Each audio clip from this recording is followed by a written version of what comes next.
also use the silicate spicules as the form of their base structure. In the Gorgonians? Yes. Yeah, I think so. Silicate's pretty common. So we could use some natural fiber optics. Yeah, but I don't recommend that. I feel like it costs an awful lot of money to get out here to see one of these sponges. And it's using a lot of these sponge spicules and whatnot to attach itself to the substrate underneath. So it's not necessarily looking for the most stable substrate, but a lot of this coral framework is stable enough for it to attach itself to. And just as Shirley indicated in the chat room. And she also said that the sponge-like material at the top of this is actually very much similar to the consistency of cotton. So very, very soft to the touch. Those are those potential fiber optics silica spicules that we're referring to. And is it normal that they end up twisting with each other so they can form stronger? I think bonds? so. The one we have in the lab does the same thing. It's got that like twisted formation. Granted, it gets handled a lot because it's one of our sharing specimens, but yeah, it has that same kind of twisted feeling to it. Interesting. Thank you. We're good whenever you are. Copy that. Whenever video is clear, pilot's clear.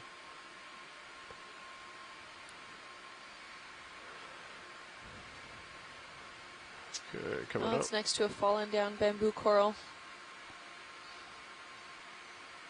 And there are some other bulbous sponges around it, but it doesn't seem like they have such as long as a stalk, or if a stalk at all. So yeah, they look like Hylanemon, the same species, or at least the same genera.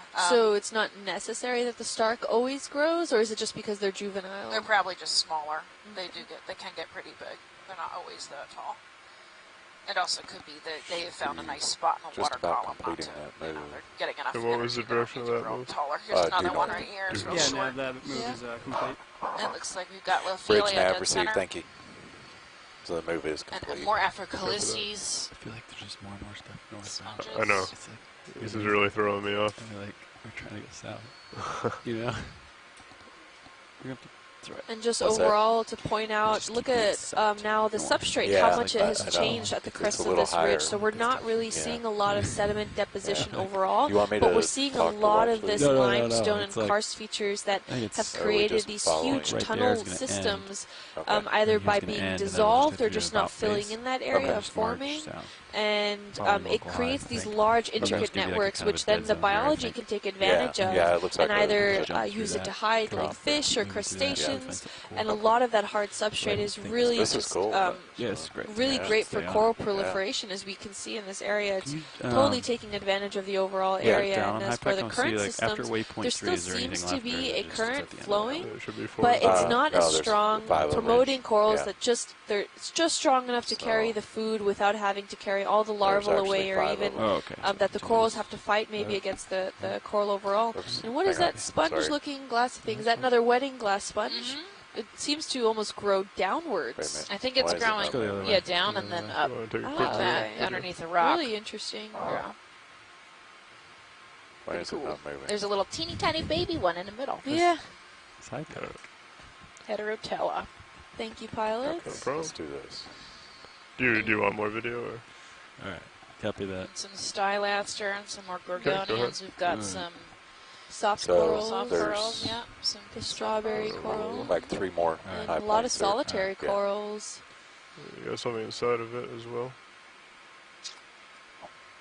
Highly porous, and a lot of those. You might be able to, if you zoom in real close to the base of it, to the lower half, we might be able to see the shrimp that live inside. Yeah, something just moved in there. I think I saw something move. Yeah, sure. Every one of these has a little shrimp in there. How is that? There he is. You can see the little shrimps inside. Oh, yeah. Moving around. So there's a mated pair. I don't know how they get in there. I assume they come in when they're planktonic form. But nobody really knows how they get in there and how they know there's only, who goes in first, whether the male goes in first and then attracts a female, or we really have no idea how they get in there because they can't get out. So they're in there their whole lives. You can see in they're moving around right in the middle of the sponge. Okay. Maria says, sorry, Chris says as babies they come in as babies. And Shirley added on that when they come in small, they then start to grow, and eventually they get too big where they can't crawl out any of the porous areas. They get just too big for it. So and there's always a mated pair. So they're trapped for life. Do they form larval, or do they have eggs that then potentially are small enough to then flow out through the sponge walls? Yeah, I would imagine that they, when they lay their eggs, they go through the excurrent siphon is probably the best guess I have. And there's only this singular species. Ooh, I don't know about that. The sponge? I'd ask Shirley that. I think it's one specific species, but Shirley would be better at giving me a.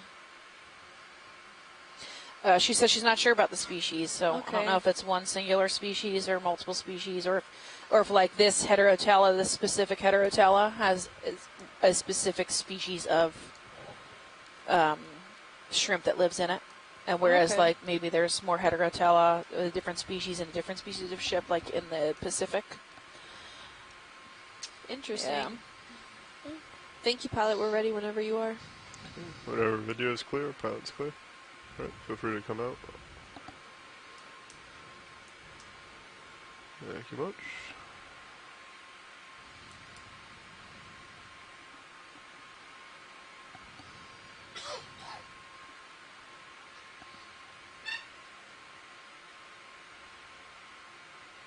The top of this mound is just so full of life. So much going on. I think there's a coral-listed sponge at 2. That's a white flat pancake up there. And there's another one of those large shrimp features right on the bottom right-hand corner. What was it called? A royal red shrimp? I thought maybe a royal red, but I wasn't 100% sure on them. What would we like to take a look at? The shrimp is good. That's at 4. 4 o'clock. Just off screen. In that rock. Oh, down below. Right there. And I just want to reiterate to those that are involved in the chat room or anything, you can see that the Okeanos Nav posts our precise location with the ROV as far as lat and longitude goes, along with additional information.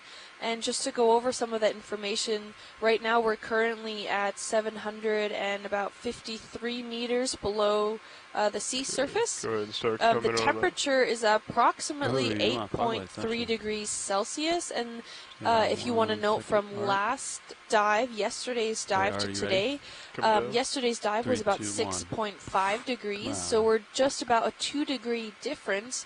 And not sure if it was the substrate or the current that anything has to do with it, but the temperature-wise, we're seeing a roughly 2-degree temperature difference, which may or may not make the difference with how much coral we're actually observing and the overall biology. There are a lot of multiple factors that play into that, but that's something definitely to keep in mind of when we're looking at different dives throughout this month that we'll be looking at this along this cruise. And also the salinity is roughly about the same, about 35 PSUs, and the dissolved oxygen is about 4.4 milligrams per liter. So that's well within the margins of coral proliferation, and we're actually very well seeing how happy these corals are just by the sheer abundance and also the diversity that we're seeing in them, and also then their associated biology. And just like this crab that we're seeing, which was maybe identified as a royal red shrimp. Possibly a royal red shrimp, but I'm not sure. He seems to has made his home in one of those porous features, those kind of little caverns that we're seeing that's in the limestone. I am shaking a little bit, but go ahead. Yeah, he's really armored, right? His rostrum is really spiky. I don't think so. There is a request to see if there can be a momentary shutdown of the lights to see if there's any interaction with it. I don't know if ROV, if we can really do that, or if you would rather have constant light. Is the ship in motion right now? No, we're stationary. Co-pilot, what do you think? You want to turn all lights off or just D2's lights off? Well, I guess all of D2's lights. Okay. I would feel comfortable with all of D2's. We leave Sirius's on, see what we see. I think that's a good compromise. Are you looking for bioluminescence? Potentially. It wasn't said entirely exactly the purpose, but... Or are you looking to see if something changes when we turn everything back on, I guess? Because our cameras aren't super sensitive in low light, so... Oh, you won't pick up anything? I don't know how much we're going to see, but okay. we can certainly try. Not sure. We can give it a go if you want to maybe pan out a little bit. I don't know if we're looking specifically at the shrimp for bioluminescence. I don't know if it does any of that. Coming back. Shirley said it would be interesting to put a UV light and filter on the ROV. Don't shoot her, GFOE guys. Just another idea in the long run, I guess. Yeah, if you're not going to pick up anything, if you guys can't see bioluminescence with your cameras because they're not strong enough or aren't made for that, then yeah, that's what I would say. Yeah, not be. Maybe it's not worth it. Worth it, yeah. Not worth the risk of them not popping back on.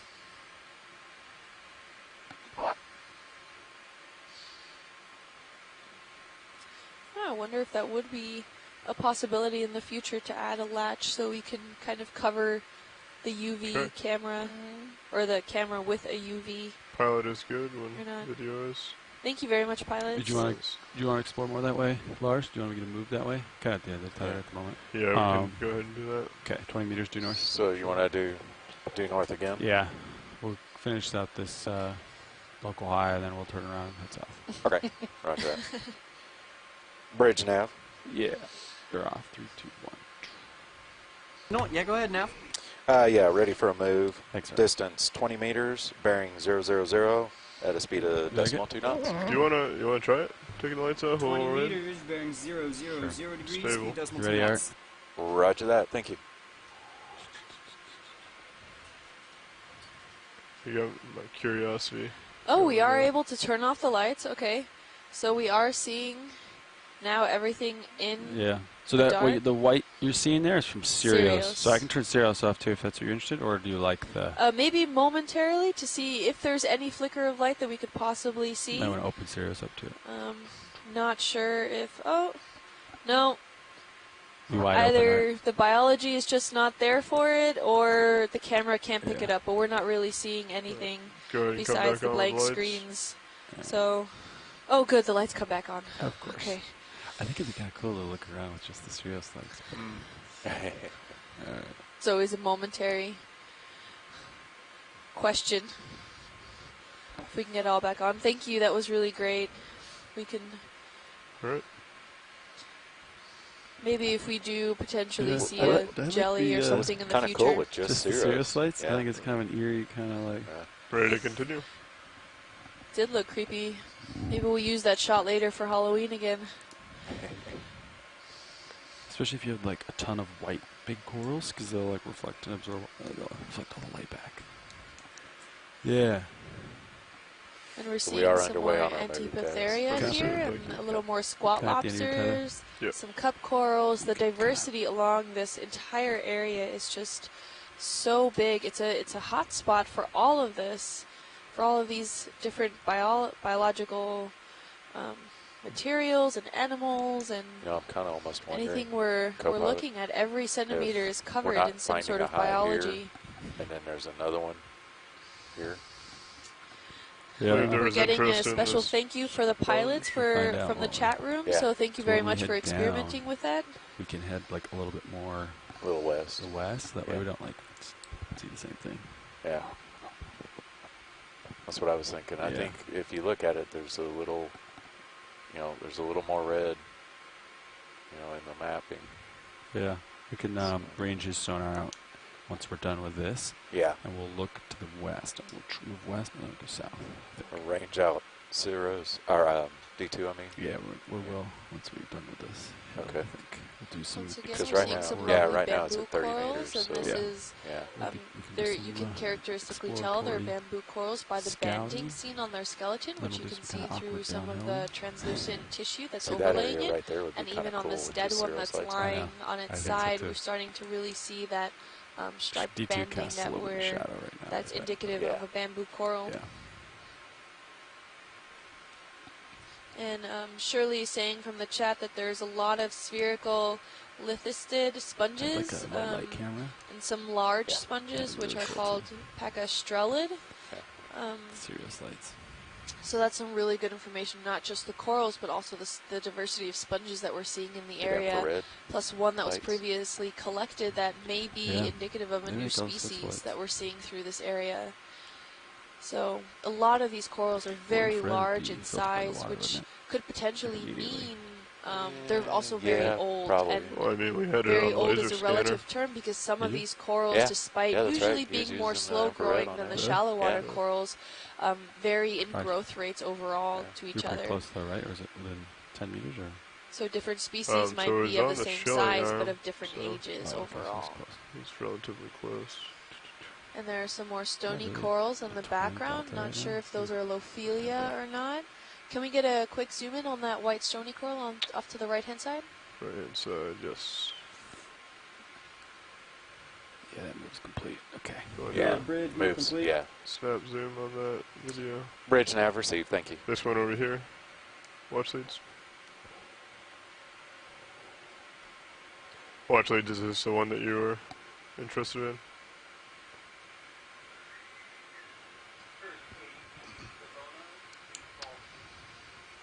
Watch leads pilot? Yep. Is this the one that you were looking at? Yep. Okay.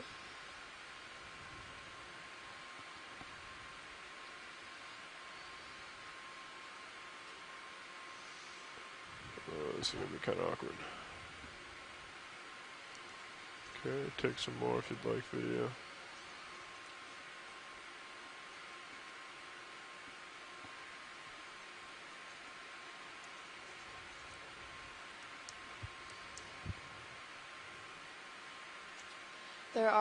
This is in fact Lophelia pertusa, and where you can see at the top there are some polyps that are extruded out and looking for some food. We have some associated zoanthids, and it seems like it is growing up on a older degrading bamboo coral skeleton,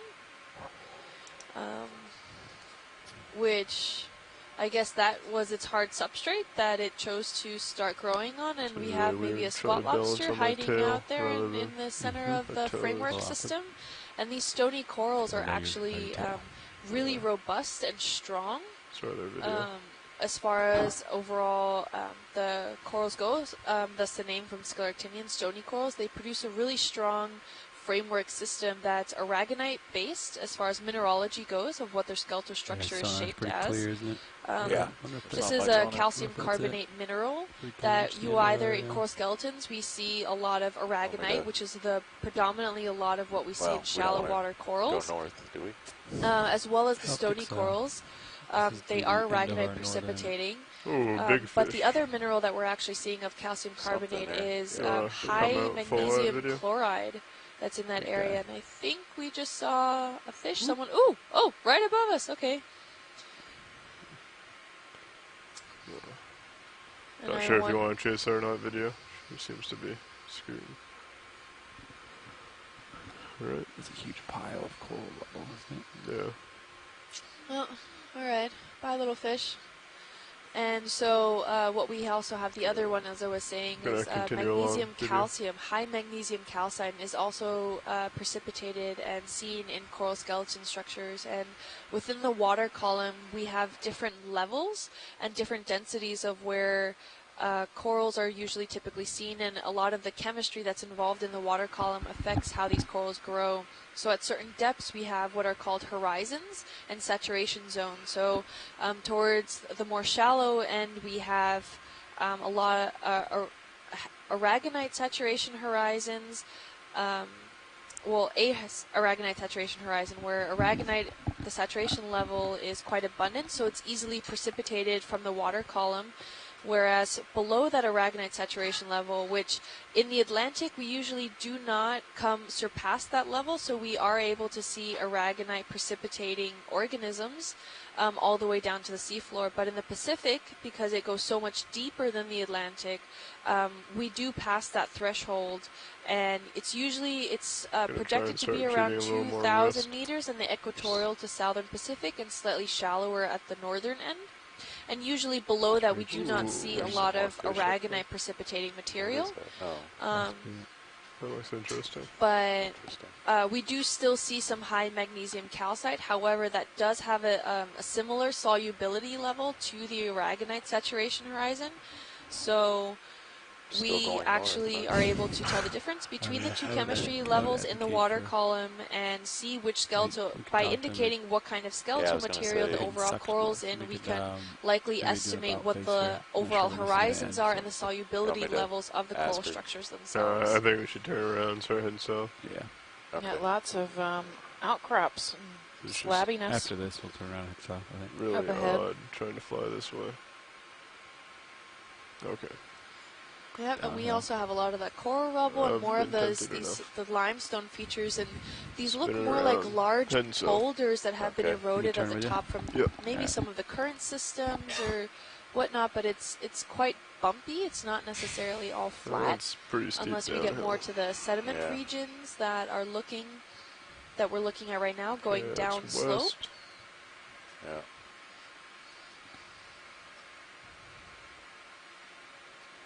And then coming up to the top of the ridge here, we're looking more at those nobular, bumpy, more features of the limestone, which the corals seem to really prefer overall. This hard substrate that's really great for them to latch onto and to grow, despite any sort of current surges or anything that might come through. Kind of on a like 195. Looks like we're getting more barren here. A lot less. That's good. Corals on this side. Where exactly are we? Pretty far out there. Yeah. You want to swing around with me, or I guess I'll. The eastern edge. I think on the northern edge. Northern side of that ridge. Yeah, you're facing almost due south now. Yeah. Our southern side. Trying to get back in. Well, that's north. Going that direction there, so. Okay. Yeah, we might want to get a move. I was gonna say you want to northern side west of it. and then go that way. Go. I'm facing west right now. Yeah. So looking to get you closer to me, so I can continue, because I want to be heading. Yeah, it's quite steep here. If you're going very south, almost 60 degrees maybe. So if we bump you closer to me, make a west move so you can get behind me, and then I can just start going forward. More 20 meters west. Rubble 20 meters west. Piled up. Go top you and then you go that way. Or you could just lateral the port underneath me and then we can just both turn. I'll start heading to you as you start moving to me. So due west? Due west, 20 meters, please. Yeah, okay. Over and then we'll head south. Bridge nav. Stay on new territory too. Yep. Go ahead, nav. Yeah, ready for a move. Distance 20 meters, bearing at 270 at a speed of 0.2 knots. And again, there seems to be a stony coral, some stony coral growing on top of Roger that. Thank you. There, usually it's the other way around. As Scott pointed off, there's usually either a bamboo or something growing off the stony coral.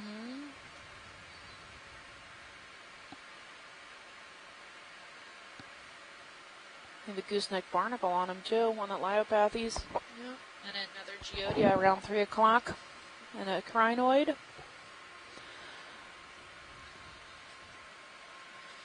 So Ken has pointed out on the chat room that in some previous submersible and ROV dives, we have occasionally turned off the light and sat in the dark for a minute or two.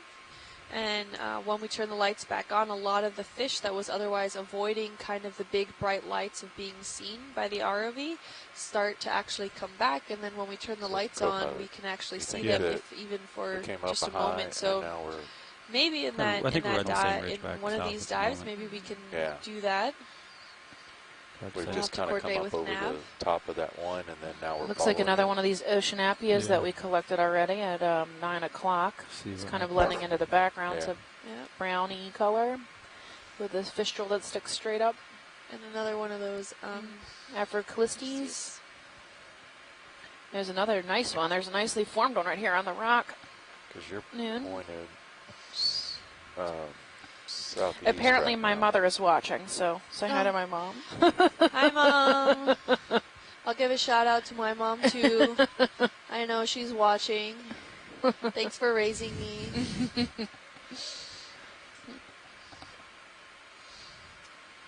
And while we're giving out shout outs, I would like to also dedicate some time to all of my friends and faculty members at the University of Miami at Rasmus. They're probably enjoying some sun-filled time now.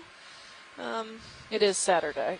Never mind. They're not at work then. They're not watching this. That's fine. We can move on. Yeah, lots of Lophelia up here. A couple of coral heads. Mark's back there.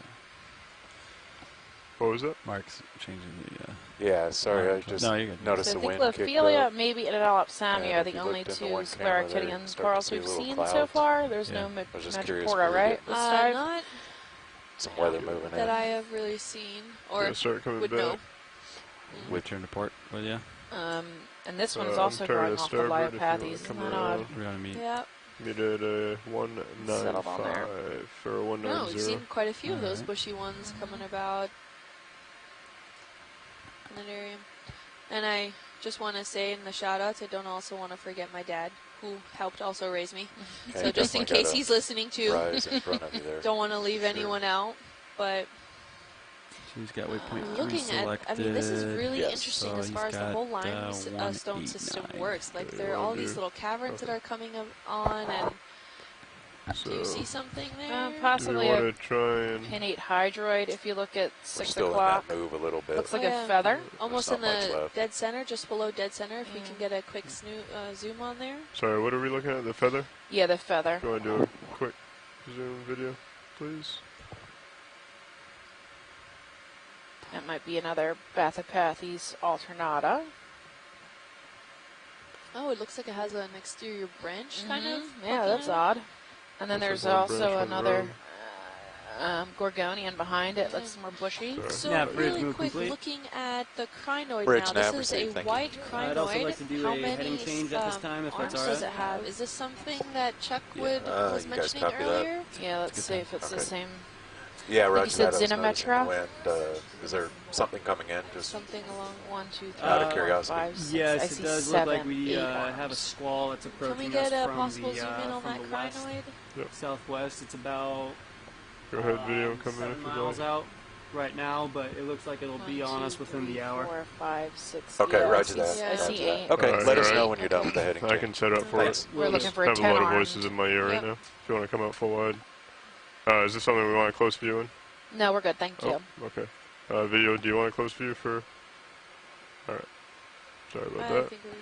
Alright, Lars, And we my can see heading some is sediment direction accumulations just be within advised. the actual Okay. limestone. That is, We're that doing could heading be the change. limestone itself, Yeah, we'll do eroding that. and We'll breaking move, down, Are forming there any the moves sediments going on, or are we as stationary? you We're see, stationary. or They're doing it's a also an heading accumulation change. of a lot of Also foraminifera talking that are to the in bridge. the I know you overall were busy There's listening. water squall column coming that in, when so they we're heading die, us they within form an hour. and become Yeah. part of the sediments that are The there. wind's kicked up.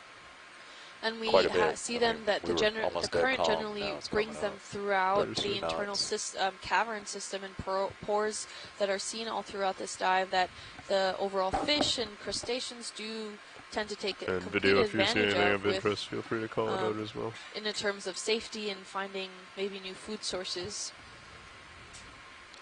Understood. Thank you, Art.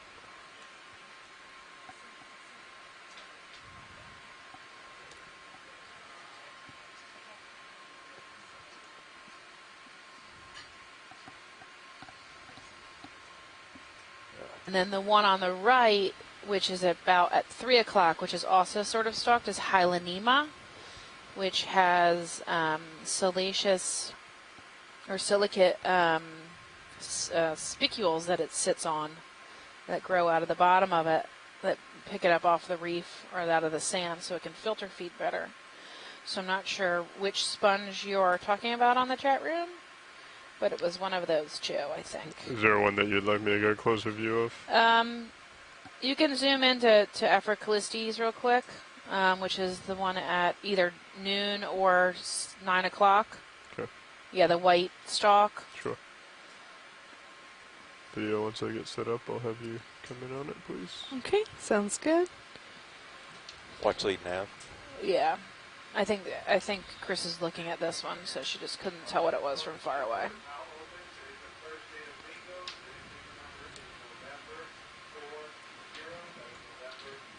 Yeah. Yes, thank you, Steph. You good? I have noticed that the two specimens have kind of a thinner, coming in. kind of stalk of, you know, the basal part. So I was curious. Watch lead nav. Gonna hold here for a mid shot. Right, it's the same Afro Callistes. And look how it has this kind of looks like mangrove roots coming out and helping sponge. Keeping it sturdy, right? Very interesting. I'll update her in a second. Yeah. Thank you. All right, pilots, we're good whenever you want to move on. I think there's a couple of things going on. Video There's whenever solitary you're cup clear. corals in the Okay, background. coming up. And some bamboo corals to the Is that right. heading change complete? Looks like there's still... That's full wide Just the pilot. orange Get it. colony on the Video. right. Before you guys move Bridge off, nav. there is a Go ahead, Nav. Yeah, I just wanted an update on that heading change. Wispy Where were colony. you going around to? Sorry, I'm say going to try that. to come around to a 320. Say that 320, again. okay, so we're still in the heading there's change. an orange Thanks. colony Okay. at Yes. to the right of Okay, the appreciate it. sponge we were just looking at. Okay, We're still in that heading change, At guys. 5. understood. Coming around to 320. 4, really. So, The light orange brown one, yeah. Yeah, now dead center screen right there. okay, go ahead and come in. Coming in. Snap zoom on that guy and see what it is. This one right here. Yeah, that is probably a black coral.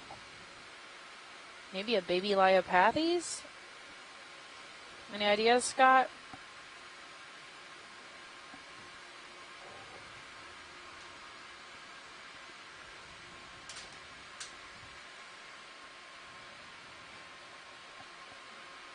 Yeah, young Leiopathes. Scott Brantz on the chat room says probably young Leiopathes, maybe. Okay, we're good. Thank you. Right. Okay. Video when you're clear. Okay. Coming out.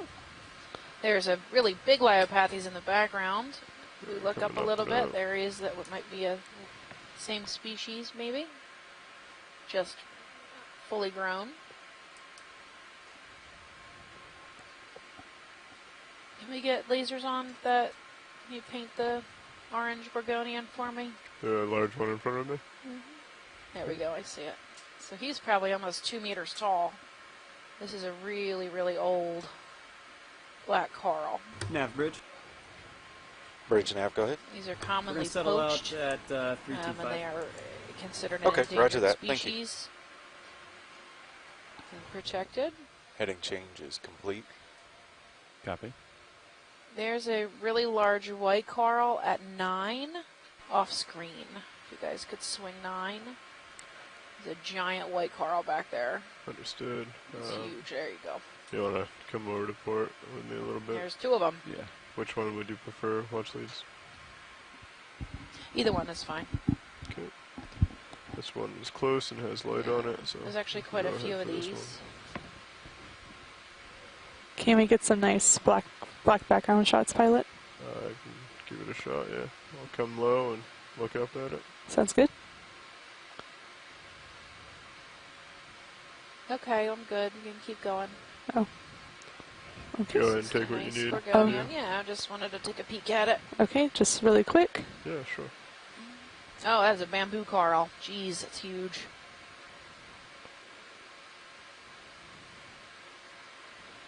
Hold there, and So if it's you'd like like me to come up or down, internodal. feel free to let me know. Okay.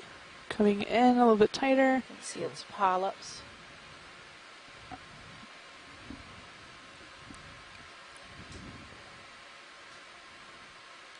Keratosis is the genus.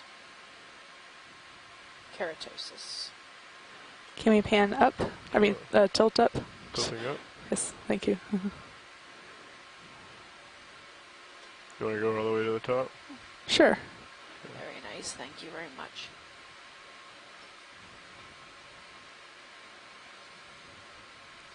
keeps going.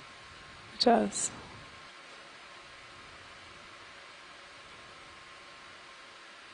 Keratosis.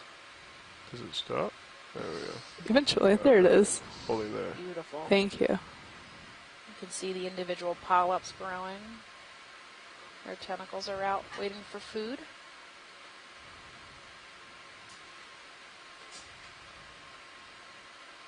And the tissue on the bamboo coral are all along the margin, while the stalk Come out is just actually a little bit for some pretty framing. clear, so you can see the Can we tilt down banding just and a the little? skeletal structure underneath, Holding there. which is what makes Perfect. it pretty characteristic of a what we call it a bamboo coral. Okay, and a video is clear. Sure. Feel free to come all the way out. Okay. I believe science is already clear, so we will pick we're up good. and continue on. Okay, that's max wide, That's Got that. really and I'll big. Oh, we got a fish coming. brighten it We up have a little maybe bit. Orange ruffy, or what used to be Just called a Darwin swimming by. slime head until we started fishing them, and Oh, nobody he's wants too to bright. eat anything named It's too Darwin close to our slime light. head. Coming down. So they changed its name to Orange Ruffy. Alright, picking up. Turn to starboard and continuing south. I'll turn to starboard with you. Alright, you came over a little bit, right? Yeah, I did. Copy that.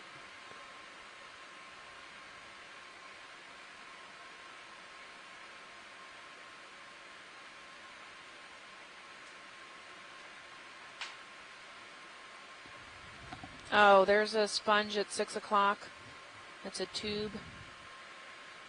Now it's more at 5 on the edge. If we could get a zoom on that guy.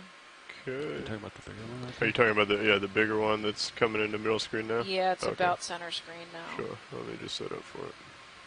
Yeah, that guy right there. Alright. This might be Visalia. Okay, I'm gonna be coming down. If it is, it's one of our target species. You think this is Visalia portalisi, Chris? Do I have enough tether to swing my tail around like that? Plenty to. Yep. Let me double check. I'm pretty sure that's one of my targets. We can get a good close-up of this guy. That would be helpful. Of course. We might be collecting this. Understood.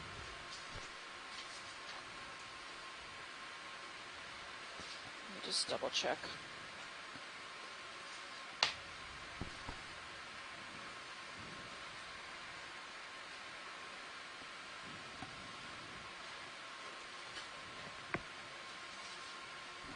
So this is Visalia portalisi, I think. Yes, which is one of our target specimens. So maybe we should grab this guy. Feel free to come in, video. Okay, You want to try coming to in. suck him up?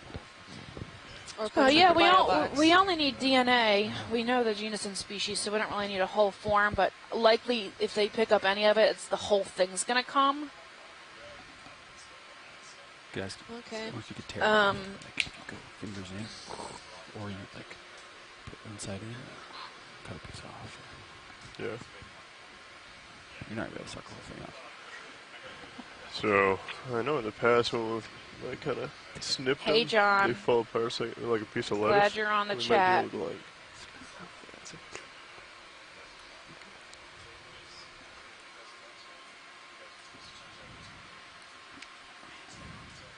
Ooh, all those spicules. Your call, pilot. Are they stinging or? They don't sting, but they certainly get buried in your skin. We have to wear really thick gloves when we process this one. your idea of, It's gonna be fun. bringing it to it, taking the drawer out a little bit, just bring Hi, it in John. like that. I think I'll. Thanks for joining the chat room. So how do we want to approach this? We're going to use the last bio box. What do you think's the best way to approach this pilot? So I think doing it similar to how we did the last suction sample with the coral would probably be the best. The reason of hesitation is the last open bio box is the starboard outer, I believe, and in the starboard inner we have a potential floating specimen. So it is open, however, we do have the risk of potentially losing a previous sample. So I think we would try and do it into the suction canister just to preserve everything that we already have. I think that's a good call. We only need a small piece of it for DNA. We know the genus and species, so having the whole form isn't necessary, but you're likely just to suck up the whole thing. Right. It'll just pop right off. So now this...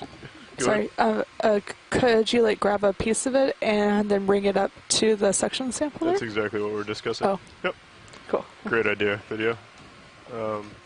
So watch these. Are we expecting this to be brittle? Are we expecting it to be a little flexible? Kind of like foam almost? Probably spongy. Spongy? Yeah, I guess sponge would be the correct adjective. All right. Understood. Yeah, I think go in, take off a little bit of it, see how she sits in the jaws, and then we can go from there. If you could ramp me up, switch over Mini Zeus, get me centered. Please, co-pilot. And you're going for a jar on this one then? Yeah, we'll be going for jar number 2, I believe. Yeah. If you guys One's got something in it. Pop the lasers on real quick. Lasers come in. It's before, because this whole thing's going to go, so. So he's only about 10 centimeters. Thank you. There you go. Yeah, thanks. That's perfect. Like 13, I would say, if we're being precise. Ish. So hydraulics are up. Be advised. Understood. Right. It's not that big. Why don't you collect the whole thing? Well, it depends more on the size of the suction thing. So we rather it not have, maybe it gets stuck within the hose or something. So maybe better to take a snippet of it. Starboard inner. Chris says it's not that floaty. I think we're going to end up. I think we're going to end up collecting the whole thing. Okay. Are you here for the second? Just because I think that's what's going to. As soon as I touch it, it's just going to pop right off. I think this would be easy to get into the suction. Yeah. Okay. Coming on.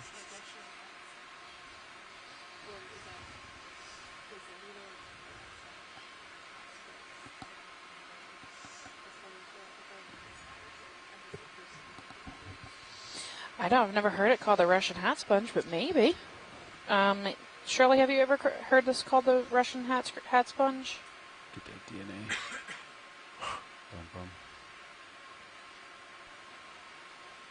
Just a little off the top. It is not. She said it is not. Yeah. Oh, Russian hat sponge is a geode, yeah. Something like that, and just kind of snip it.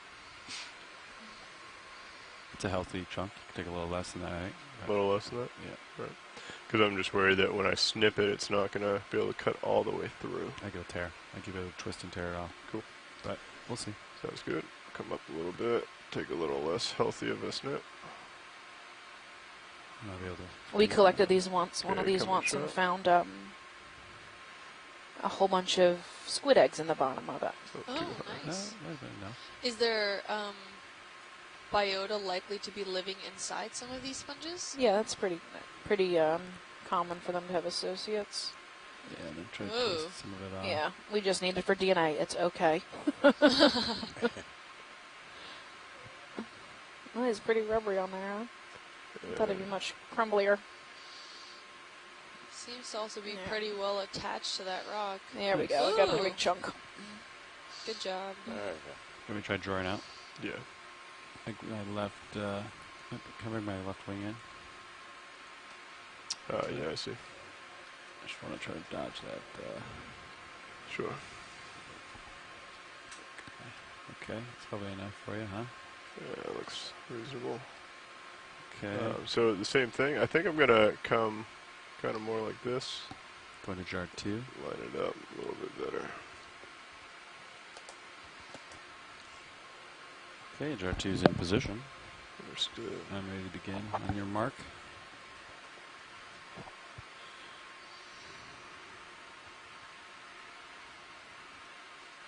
Is there something in this suction right now? Did you see that? No. No.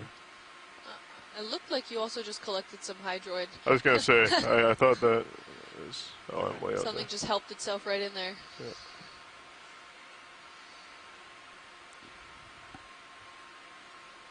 Would you like me to begin? Yes. Okay, it's 1,000. 1,000. Copy. Just coming open. Just a couple pieces. Try to get like the end of the increasing. 1500. There it goes. And keep the momentum going. It's in the jar. Okay, section's off. I'm going to go to the ridge, take a look at it. Very nicely done. Was this in tank 2? Yes, jar 2. Thank you.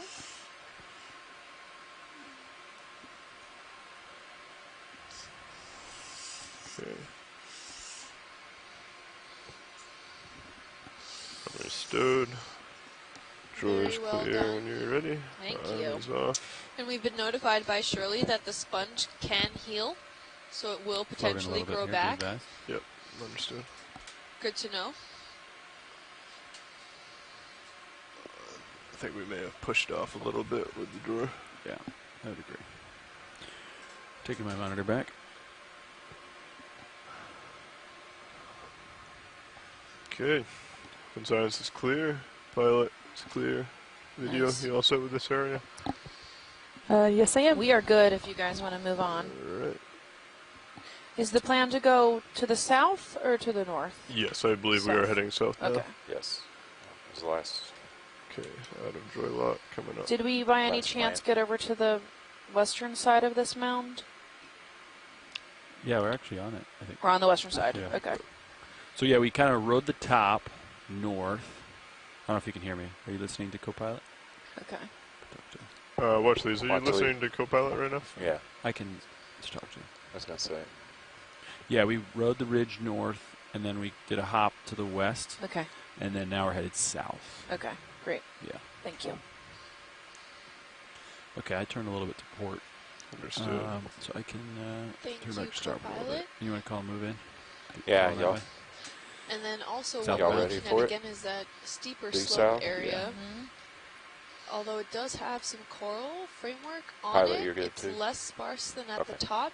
And just to have another point Bridge of view, now. if you want to look at camera 2, you can see Yeah, also bridge, go ahead. just how steep Yeah, you this ready for a side move? is. So, Sure am. Okay, distance Why is 20 the bridge meters, so is trying bearing to of 180 stabilize that they to neutral the might- speed and of the decimal 2 surrounding knots. sloping, you talking can to actually Deck see Guy. it goes Roger, quite 20 meter steep. I would move, say 180 also bearing. 30 degrees, good call. 0.2 probably. knots speed. Yeah, maybe even more. Get a good look Roger at the, that. Thank you. Look down the hill. Yeah, maybe, yeah, close to 40. Mm-hmm. Okay, so I'm looking We're to do seeing a south lot of that dead so coral Okay. rubble again, but some are still maintaining the reef structure, the overall framework structure that we're Laying seeing. down's always awkward. So indicative that So maybe it's it's down. fresher than Yeah. a lot Down of the as coral well. rubble that we were seeing at the Yeah, base. it's going to be kind of challenging. Well, if we cut it, it might help. You know what I mean? Make it easier. Yeah. Reduces the... There's a different kind of crinoid at dead center. Snap zoom real quick video, please. Okay. Snap zoom onto that rock. That would be... On the crinoid? Oh, maybe Yes. not a crinoid? Hold on a minute. Yep, Yep. crinoid. With all of his arms tucked in. He's got tons of arms. More than 10. Yeah. Chuck, if you're around and can give Settling us in an here. ID on what this guy potentially is.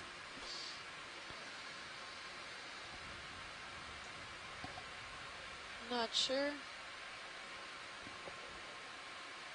Probably at least 12 arms. Mm-hmm. Usually it's an even number, right? Yeah, I think so. It's usually even. I mean, they lose them, but naturally, right? Yep. So, like the septipod from Finding Dory. Right. Needs missing an arm. But usually it's 8. Well, starfish are really commonly 5, though. And these are related to starfish, so I don't think it's totally unheard of, but I think that's a Chuck question. Am I free to zoom, pilot? Yeah, take Pilot, as we're much good as if you'd you like. Coming in? Copy that, watch these. That's pretty cool. Sorry. That is Yeah, I've never seen one with this many arms before, All so the- it's kind of cool. little pinic. Endocrinus. Might be an undescribed species. We've called it E. minimus, abundant in the lithoherm to the south, but no specimens for DNA. Is this so you want a snippet of it? This is a suction sample. Yeah, I would say so, but let's see. Oh, let's definitely get some good video of it. Hey, Chuck, you want a suction sample? Is that a 20-meter move? Yes. Is it worth getting? Sorry. What do you look like? Okay. Finish the move a little bit. Yeah, I think we can finish the move. Okay. I'm going to zoom in a little bit. Pretty much done with it anyway. Get the structure of the arms. No, that's max zoom. Just started really. The wrinkles are slightly curled in stop it at the edges. It's really interesting. That's about halfway. Yeah. You can stop it. Stop it. Shirley thinks she sees a carnivorous sponge. Bridge now. Wait for a second. Yeah, Bridge, go ahead. Yes, sir. Can we go ahead and come to an easy stop? Yes, we can. And a sponge to the right of the crinoid. So we might just suck these both up if there's a carnivorous sponge here. Okay, we're coming to an easy stop. Understood. So Shirley, if you could, can you call in and tell me where your carnivorous sponge is? If you want to come out video, I can go ahead and get a better footing here. Sounds good. That white one, is that white ball? Is that what you're looking at? The greenish yellow stalk to the left of the crinoid. Oh, that's full wide? Okay, no. It's more of a hydroid. Thank you. Stalk to the left of the crinoid. Okay. We got to get in a little closer here. The entire specimen might detach with a suction. Like yeah, maybe we can get a closer view of the arms. Yep. And a crinus. We have those forward lights we could turn on too if you want us to try those, Lydia. That's true. Let us know if you want to try them and we can turn them on. We've seen quite a few of those little guys on corals and whatnot, okay, so video. maybe if we get a closer view, Gonna go in on crinoid. Determine what it is. Coming down a little as you come in. Try and center it up for you. To the left, yeah, the green hydroid? Yeah, I think that's a hydroid.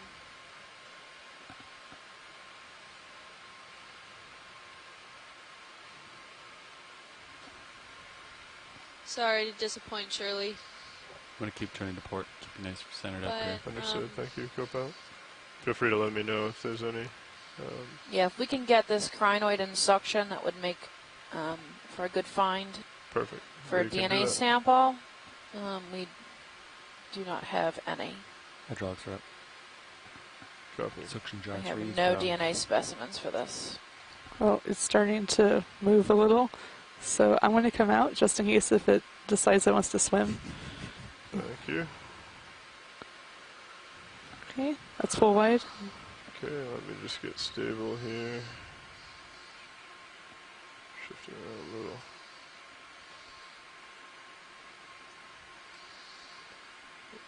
So this is going to be sample 6. Yep. Sample 6B. Can you draw out a little bit? Sure. Endocrinus minimus. I would try to grab the end effector. Scoop down, right? Try to grab the end effector as close to the gate as possible. Yep.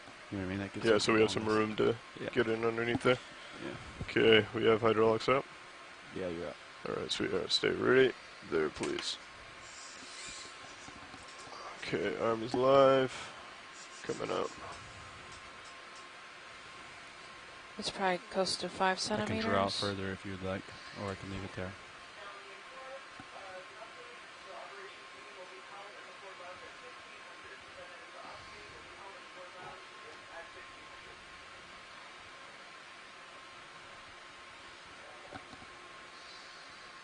If you want more light too, I can bring an upper, swing an upper in. Possibly undescribed species. Okay, coming out. Could we center up and zoom in on Mini, please? Yeah. Okay, coming in on Mini. Copy. I'll try to see what I can do for you. Rose. How far would you like it in, Pilot? So a little bit further out if possible. Kind of losing sight of, I got distance with that. Okay, so I think, are we on jar number 3? That's correct. Jar 3.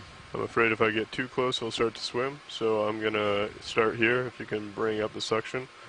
I'm going to slide it in, and then as it swims away, I may follow it to the port. 900. Copy. Oh, I think you're getting that coral also atop. Just look down the pipe. Understood. Yeah, I'm trying to sneak it right through.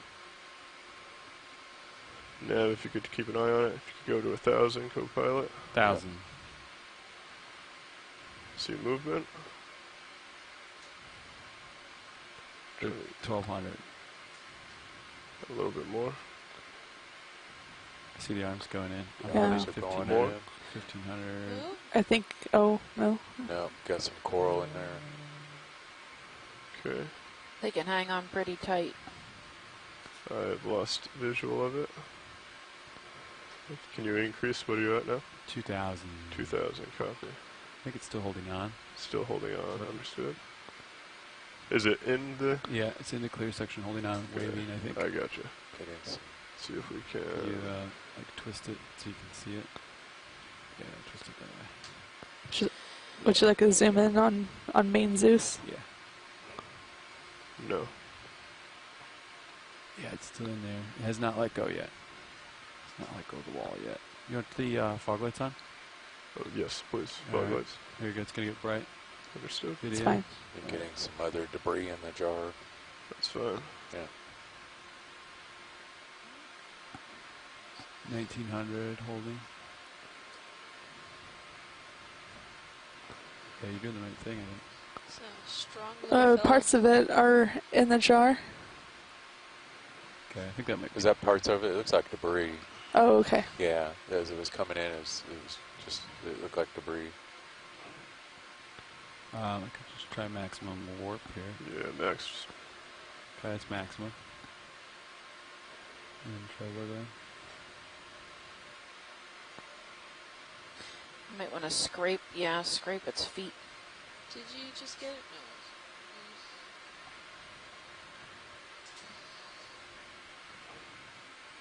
No. I'd almost like it to let go at this point.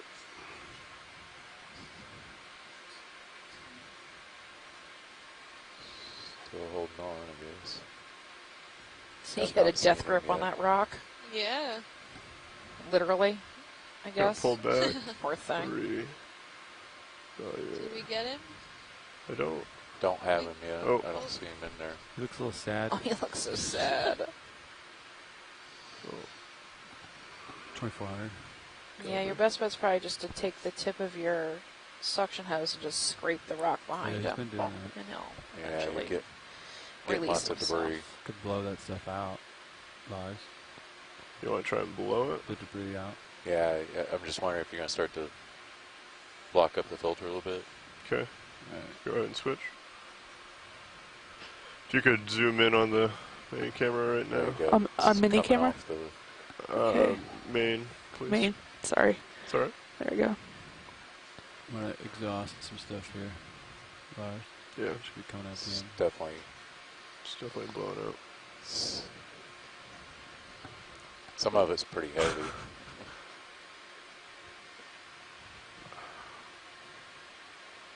Alright, so it's definitely in there pretty good. I may try and come around from the port side, see if I can get it out that way. I think that's a kind of a network of holes back there, so we're not getting any good suction in there. It's just kind of flowing through. Yeah. Yeah, I think Chuck, is this a stalked cartridge? That's what I think too. Yeah. Mark. I think it's heavy coral. I don't think so. I think it's just trying really hard to grab. See, it looks like this is all. Yeah. Okay. Feel free to part come of its out on. stalk. Maybe. Oh, so it's like. Yeah, it's in there good. If we could come out on the main, For this? please. No. Okay. Okay. This one. Going back That's full here. wide on main. Thank you. And Hey, full wide on mini Zeus.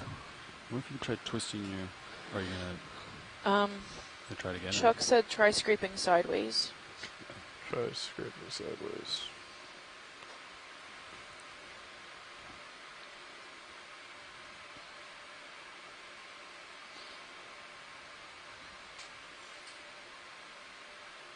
He also Oh, said. you know what? I hit my limit. That's why I can't go any further that way.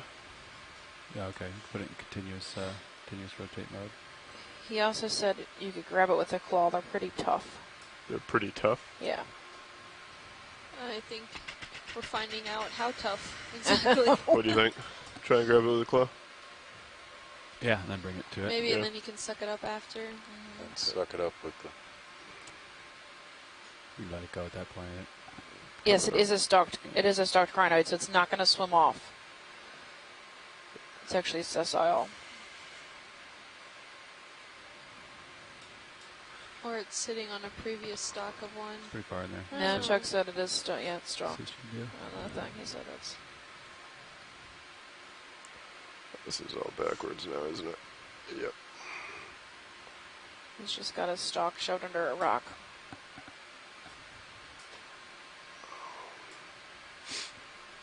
This is when your mind starts to play games.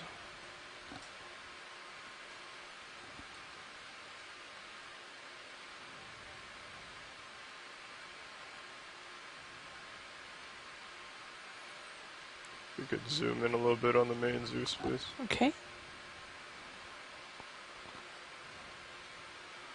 Don't. How's that, pilot? Good. Don't think I can get my jaws in there all the way.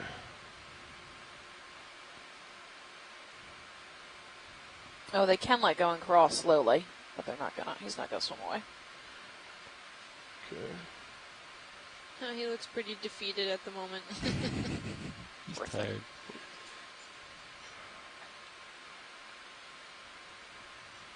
Yeah, he's in there pretty good. I think our best bet may be, I mean, I might be able to get a finger in there and try and break it off. If it's way too difficult, you guys, we can give up. If it's impossible. I wouldn't say it's impossible. You want to try the suction sampler again? Maybe try a finger and break that. Stand, maybe. Or pull it, use the finger. Yeah. To get scrape him out. Scrape him out, yeah. Feel kind of bad about this. He said to get as much of the white crown as you can.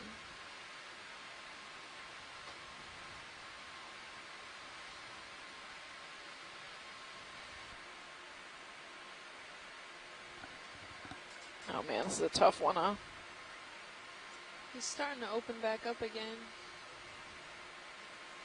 Yeah, it's just, I think we can get it with the suctions. Okay. Yeah, maybe come at it like from the left to the right, Full wide on camera, please. Okay, so here I got, I think I want to grab it backwards so I have the... Chris wants to know if it's playing dead. It's doing a good job if it is.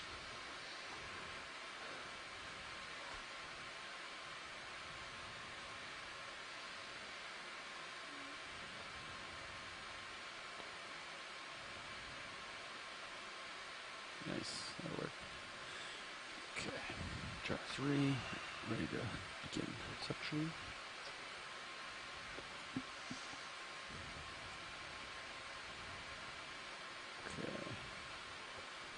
Yeah, if you guys can't do it, we understand. So we'll let you make the call. Understood.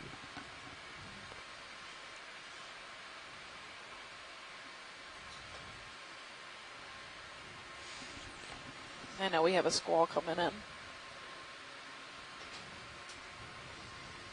Okay. Track me to begin suction, please. Okay, it's 1100.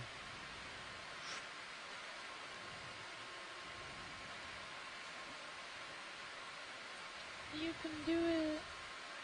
Full. Increasing, okay. Capping. It's 2300. Pretty good amount.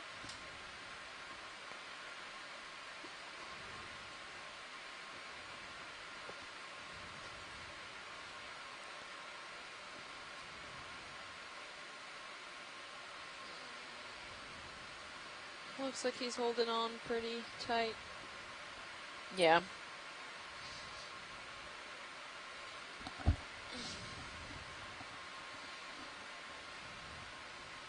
Yeah, I think he's got his stalk all the way back in that hole. And he's got a death grip on it. Which might actually end up saving him if we decide to give up. You got this thing at maximum Understood. pull right now. Can't really see all that well. Try There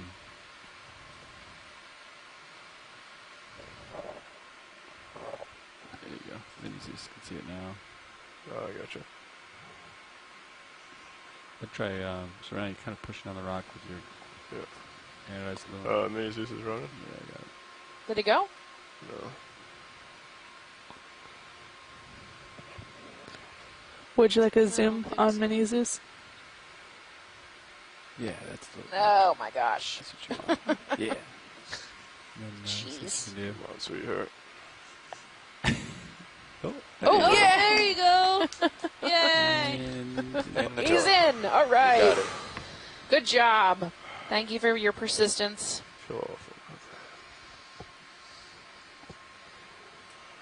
There's a couple other things in there with it, but. Oh! There's a lot of other things in there. That's all right. No big deal. We'll sort through it.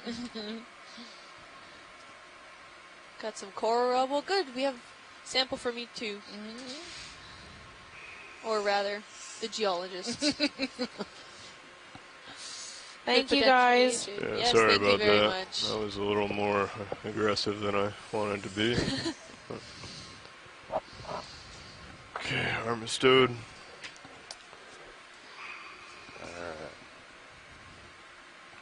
And that was in can 3, correct? Jar 3, correct. Thank you.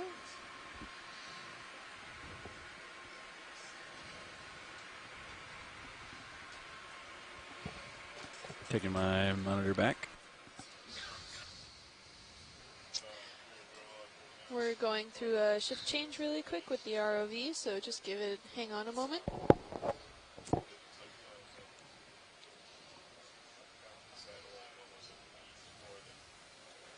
Can take a moment to... Steph and Kim, since we are right here, I wonder if we can get close up of those round, that round kind of elliptical globe white sponge. At 3 o'clock? To the right of the crime. Yeah, just to look at it because I think it's different from the white geodia, like Petrosia, like that we saw before.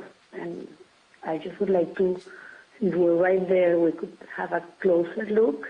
Sure. Let me get the shift change settled out, and then I'll tell them to zoom in. Excellent. Thank you. Thanks, Lars. That's my husband. And now you got the updates on samples, ship stable. They want a zoom pilot. If you guys weren't aware, there is a squall coming in, probably in the next 20 minutes or so, based on the last update I got. Well, thank you. So, but we'll know here shortly. I'm here until top of the hour, and then we'll get further updates from Dive Super. So, okay, sounds good. All right. We got a request before we're moving on if we could actually basically, look at that sponge I think you that's got off to the right-hand gist side of the about 3 update o'clock. also that yeah, right-hand side, 3 o'clock. pretty much heading Oh, this was a south good towards idea. waypoint 3, just kind of following the top of the ridge.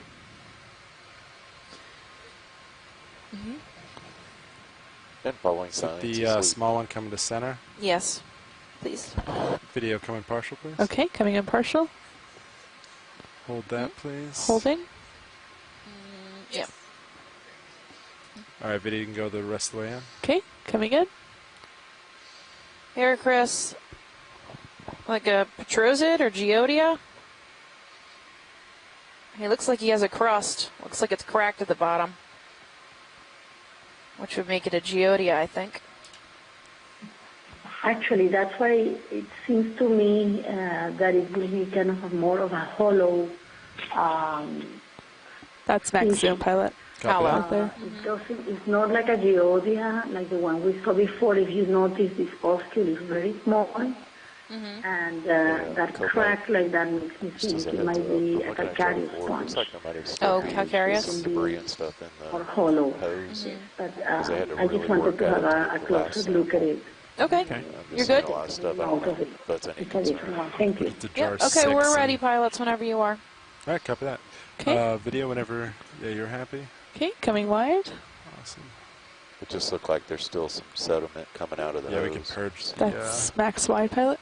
Wonderful, thank you. Yeah. All right, and ship stopped, and yes. General track is south right now? Yes. We've been trying to kind of find the next, if you look at high pack real quick, we kind of came in and then jogged north. Yeah. And just because that's the way the ridge was going, and then we came over west a little bit, and now it looks like the next high point's due south. Due south, copy yeah. that. Our waypoints are due south also. So. And, all right. Last move was. Well, actually, before we move on, anything in this general area? No, I think I'm good. All right. We got something swimming in front of you. Yeah, Vidya, you want to snap on that real quick? Okay. Also, our lower lights are still on, I believe. Ooh. I think that was a ribbon fish from the top view, that. potentially. Yeah, co-pilot. Aft light maybe bar. Not. Yeah, some kind of fish.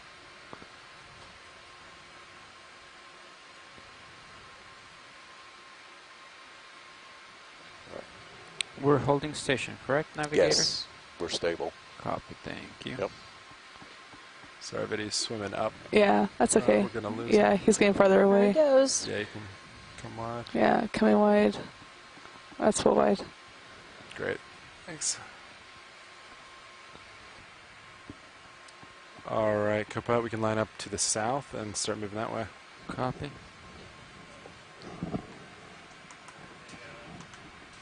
Stand by, Which guys. looks, yeah. And watch leads. I'm looking about south now. Looks down slope. Do we still want to go this direction? South is dead ahead. We have another mound, don't we, coming up above that? Yeah, we have a smaller crest coming up if we keep heading south. So. Okay. Are you just want to make comfortable sure. heading that way? Yeah, it doesn't look too downhill. Okay. I just want to make sure before we keep going. Yeah, we should have 2 more mounds to cover, at least, but there's a whole series here, so. Yeah, sounds good. Yeah. Would you zoom in a little bit? So real quick, I was going to zoom out actually and kind of give you an idea of where the next waypoints are, because you have waypoint 4 and 5 down here. Yeah, and Fernando, as I come down, you might have to, as long as your altitude doesn't get too low, you can kind of come down with me. Copy. As we travel We're this way. starting to see overall less coral. So it might be smaller, just we that's can't what really we see were it, but kinda overall seeing as the we were less thinking of the as we larger came up corals. here, we hit and a kind of a local just again high. to notify on the substrate, we're starting to see more and more of the Lophelia rubble, or maybe not Lophelia, but overall stony coral rubble that's in this here. We're seeing less slab texture from the overall limestone, a lot more of the softer sediments. We see a few isolated colonies off in the distance. Sorry, you might have said that already. No, I was going to ask you guys if you wanted to go ahead and take a move. Yeah, he's pretty tiny. Bye, little buddy. Whether you wanted to, and it looks like you guys are kind of lined up on 190, Looks confused. 180. Probably blinded him. We can just move south. Took him by surprise. Okay. Yeah, hopefully when we get to the second mound, we'll have more coral cover. I'll get that move in. Between here and there, though, I would imagine most of it's probably going to look like this with the thick layer of Lophelia rubble. Or an Ellipsam, rubble. It's probably Lophelia. Yeah, I want to see about getting a move in. Possibly, but distance 20 they meters. seem to be Bearing fairly of well formed, 180 so at a speed maybe of we'll get decimal lucky. 2 knots. Yeah. Range 20 meters, bearing 180 degrees, speed decimal 2 knots. We're putting in a ship Roger move. that. Thank you.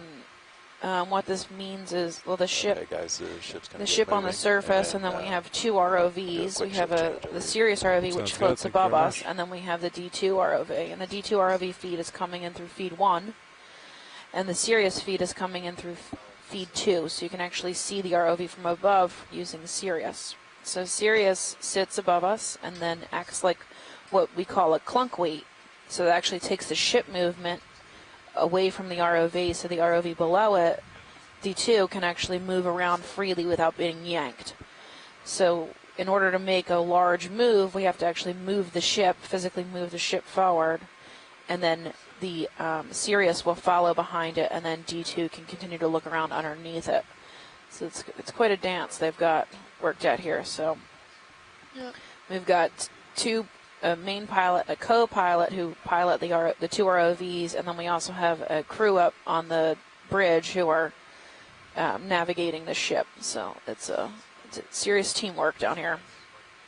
And overall, to begin with, we have then a navigator talking to the bridge and the co-pilots, making sure everyone is satisfied and with the overall coordinates and directions we're going in. We have a wonderful videographer team, making sure we're getting all the best shots for you guys at home live, as well as images, still images, and more video that are then being recorded. And for those of you just joining us, can we zoom in on this pink Carl? Sorry. Actually, no, that looks really interesting. Yeah, is it the one that's center? Go ahead. For those of you just joining us, we're on dive 2 of this current cruise. Okay. We're on a ridge that is the easternmost ridge seen in the Million Miles eastern zone that recently has been mapped by bathymetry, so no one even really knew that this ridge was even here for the longest time. All right. Just a few weeks ago, this whole region was mapped. Okay. And coming in. We're starting to get a lot of new data, and this is the first time anyone has seen anything that was potentially down here, as well as looking over the general morphology as well as the associated biology in this area here. This is a bamboo coral we've zoomed in on. At the base of it, there's also a black coral, likely Tenosidopathes. Looks to be coming internodal. In further. That's max zoom. Copy that. I'll hold this and just let me know when you're all set. We're good with this whenever you guys are comfortable. Copy that. Do you want to go to the base? Yeah, there's also a pink coral to the right of it. Oh, I'm sorry. I thought this was... Oh, no, it's okay. Okay. We'll go this is cool, too. Okay. Yeah, we can tilt down. All right. Tilting down.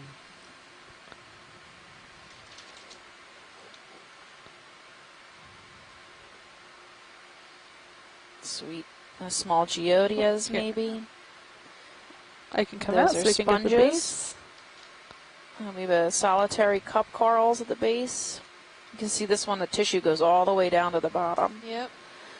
And then we have this pink coral, possibly a black coral, I think. This one looks like a black coral.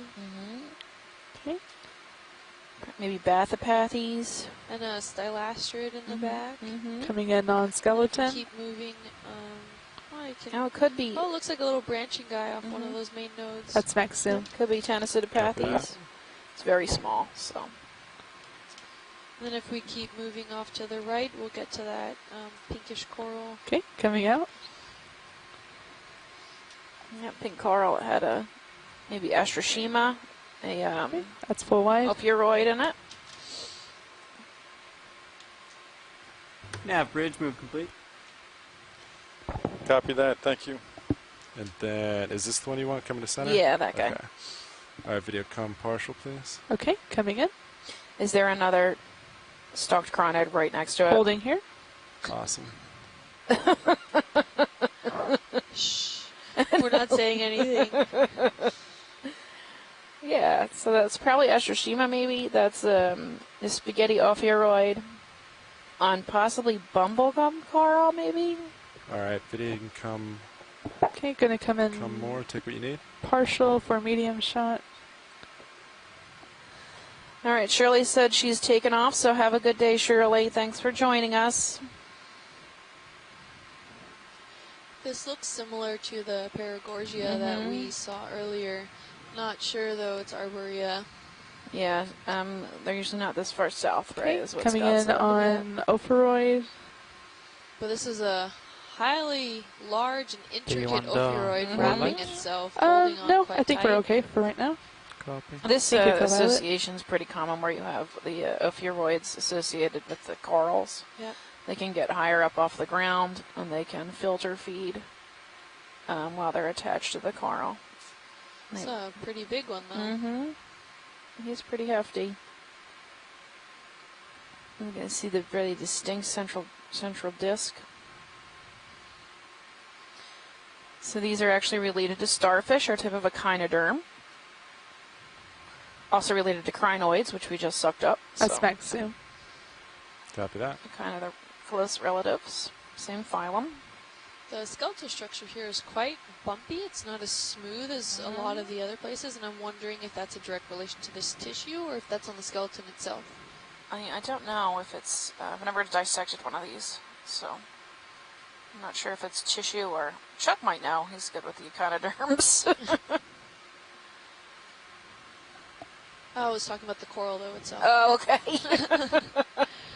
But Chuck did request to see the small crinoid that's just adjacent to the coral down itself, to the base. Likely those lumps are the check actual that out. skeleton. Okay. But maybe not. I'd have to pick it off with a... Looks kind of like it a little bit, though. I think he said off to the to the right, sorry. To the right. Crinoid to the right. Yeah. Okay, coming out. Another solitary cup coral. Yeah, Astroshima is what I was guessing, Chuck. He said Astroshima or That's Ophiocrius. a partial zoom. Do you want me to come? But they're okay. both in the same that family. For a second. Let me hop over.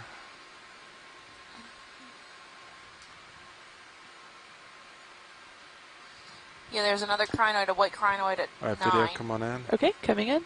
Chuck wanted to look at. Fernando, how we doing? We're fine. yellow I mean, one? I'm looking at 90 degrees, but we stopped about 3-4 minutes ago. Awesome, thanks. So this one does have 10 arms, and it's yellow. Okay, so the skeletal arm plates are covered with tissue. So that would be why the lumping on the coral skeleton. On the no, I'm sorry. Paragorgia. No, the crinoid. Yes, the ophiuroid. Oh, the ophiuroid. There's too many I'm going to come in more on crinoid. Yeah, copy that. So we get ID. Bring it back center. So here's this yellow one. 1, 2, 3, That's 4, next 5, 6, 7, ROV 8, nav 9. bridge. That's the 10-armed yellow one, isn't Looks like it, Chuck? something sticking out of the middle. You were after? Hey, sorry, I just If you want to dial in and talk a little bit about this guy. This would be easier to collect than yesterday. Right now we have bailout to the northeast. Northeast, okay. Good. We do have some weather coming in, though, so I might have to cut you off. We might have to pull off the bottom. Not sure if it got worse or not. The base of the arms lack the pinnule side branches.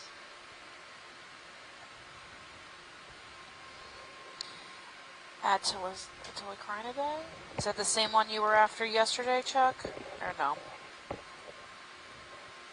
Seems having something protrude from the center, I guess. Is that part of his mouth he's protruding? I'm not sure. Nope, not needed. Okay, we can move on from this guy. All right, sounds good. Coming wide. I don't know, it looks exactly like the one we saw yesterday. Thanks, so Video. I have no idea. Thank you, pilot. Okay, that's full wide.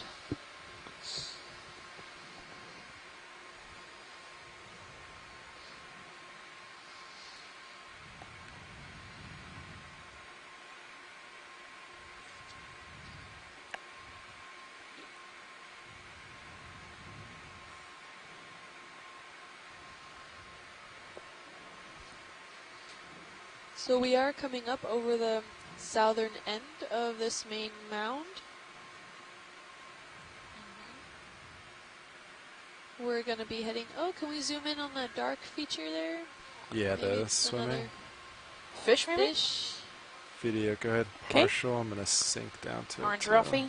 Okay, that's partial. No, that we saw earlier, actually. Is this the same? He looks I think darker. so. I think he's the same. They change colors. They do? Wow. Lots of fish change colors. The groupers have like, I don't know, 4 or 5 different color morphs. All right, Video, you can take more Pretty as cool. I get closer. Yep, I Okay, would call this an coming orange in. Ruffy. Or a Darwin slime head. Is that the common name? Yes, that's the old common name, until they started fishing it. And no one wants to eat anything called slimehead, so they changed it to orange roughy. He's pretty cool. Video, whatever you need. Okay. I'll come in a little, but that coral's kind of in the way. Yeah. So. He's got lots of plates on his face. Almost looks mechanical. Yeah, almost like all the gears are connected together. He's steampunk. Bit of armor. Steampunk fish.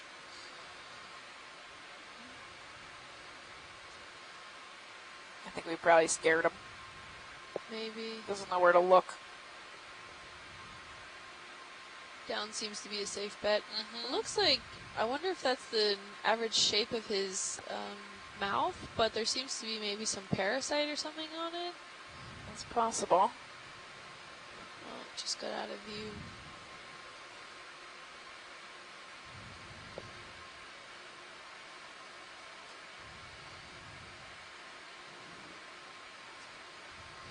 You can see the shininess. It's almost like he's covered in plastic, right? That like clear is clear coating over shiny scales. He's really neat. He is.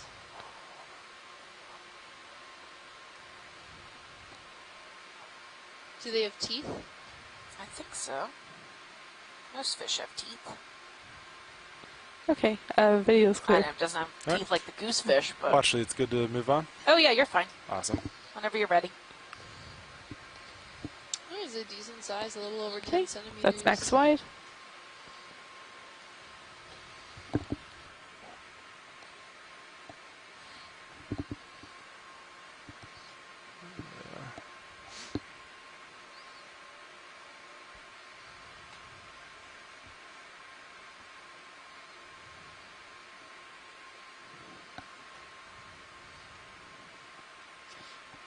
And Ken Sulak on the chat room is saying, a few moments ago when we were seeing that long silvery item that kind of looked vertical to the water column, it was in fact a fish. It's a... Oh dear. You want to try? Paralepididae or a barracuda. Maybe though, Notolepsis risoi. This intense little silver fish typically orients vertically and drifts down into the substrate and can bounce up with vigorous vibrations at the end of the tail. And it kind of almost resembles more of a pogo stick along the substrate as it travels vertically up and down in the water column.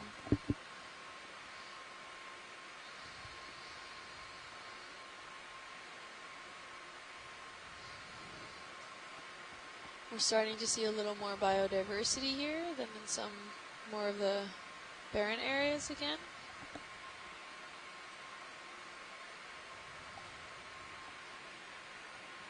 There's a fish to the left. I think it might be a chimera, possibly.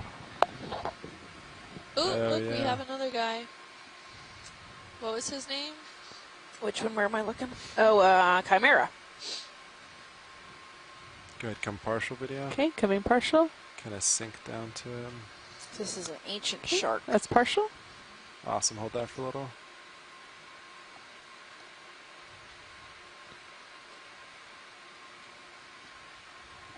So they're related to sharks, if I'm remembering right. Then they have a cartilaginous skeleton. Okay, gonna wait till he passes like that coral. Okay, coming in. They look ancient. Mm-hmm. They can swim backwards, apparently. Yeah. Most sharks can't move their pectoral fins. They're fixed. Yeah. So he's pretty remarkable.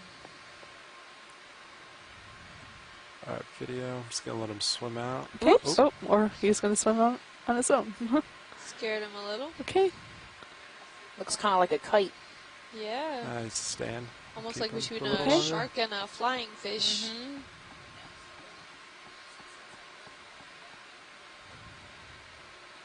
All right, we'll let him swim off video. Sounds good. Okay, coming out. That's full wide. The lighting makes it seem like D2 is just like looking down. Ken Sulek calls it a Chimera monstrosa. Chimera monstrosa. Good to know. Thank you.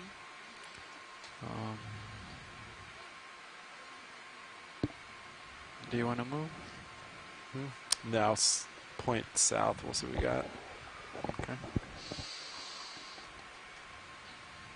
We're seeing some little sprouts of some octocoral around. Amongst now a lot of coral rubble. We're not seeing that same framework structure being kept as we did near the top or at some other slope areas. Are we coming up on the second slope? Or is this still the first one? This is still the first one. Okay. Yeah.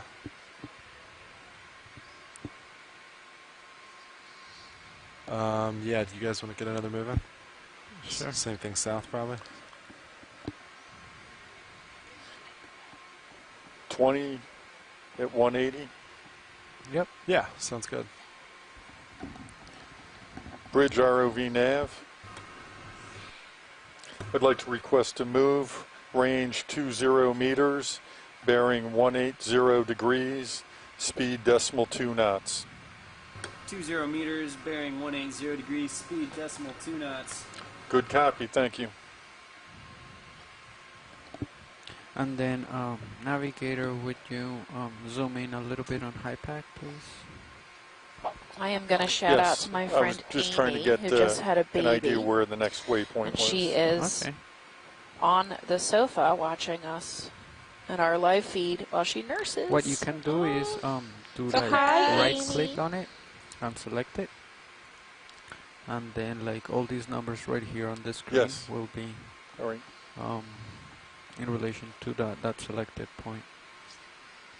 Oh, we just passed another little shrimp in the area. We're seeing some smaller octocorals around.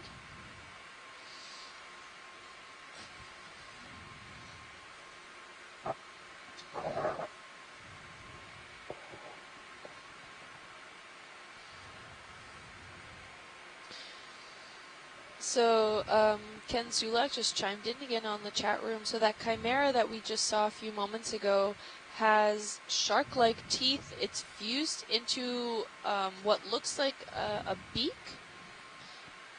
It's more like parrotfish-like, and it's used to crush any hard-shelled prey, such as mollusks, so it can eat it. And it uses also electroreception to find any prey buried beneath some coral rubble or some sediments. Thank you for that, Ken. And he also chimed in that the fish we saw before that bronze-ish and reddish little fish is called a baryciform fish. It's Hoplosteuthis. Did I say that right? Hoplosteuthis. Hoplosteuthis. There are two species. Sorry, I'm not going to say that now. I butchered the first one already. They're associated with the type of habitats that we're generally seeing, so among some corals and some frameworks in the overall vicinity. So they move slowly among the corals, looking out for potential prey. So we're looking upslope here. We got a few gorgonians scattered about, mostly coral rubble bottom. And we are heading south, trying to make our way to the second mound in a row here. We got about a 45-degree slope, no rugosity, which means no hidey holes for fish to live in. It's mostly some small gorgonians. There's one rubble ball, one rubble rock. Do they want to go up to the top of Probably the roll down from the top. Other one, or Sure, Kim can find some way to find it and make it interesting. Do they want to go to the top of this one? We just have to, we're passing this as we get to the next one. We just have to pass it. Okay. You can see the top of the ledge here right above the screen on the left. Yep. That was a little terrace-like feature.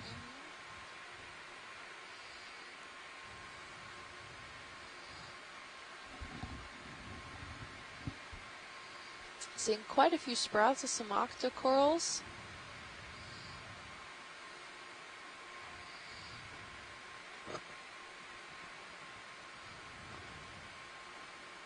Quite a few sponges also. A few little sprouts of, I think, our stylasterids. Copy, thank you. Okay, so that fish is not technically an orange roughy, but it is related.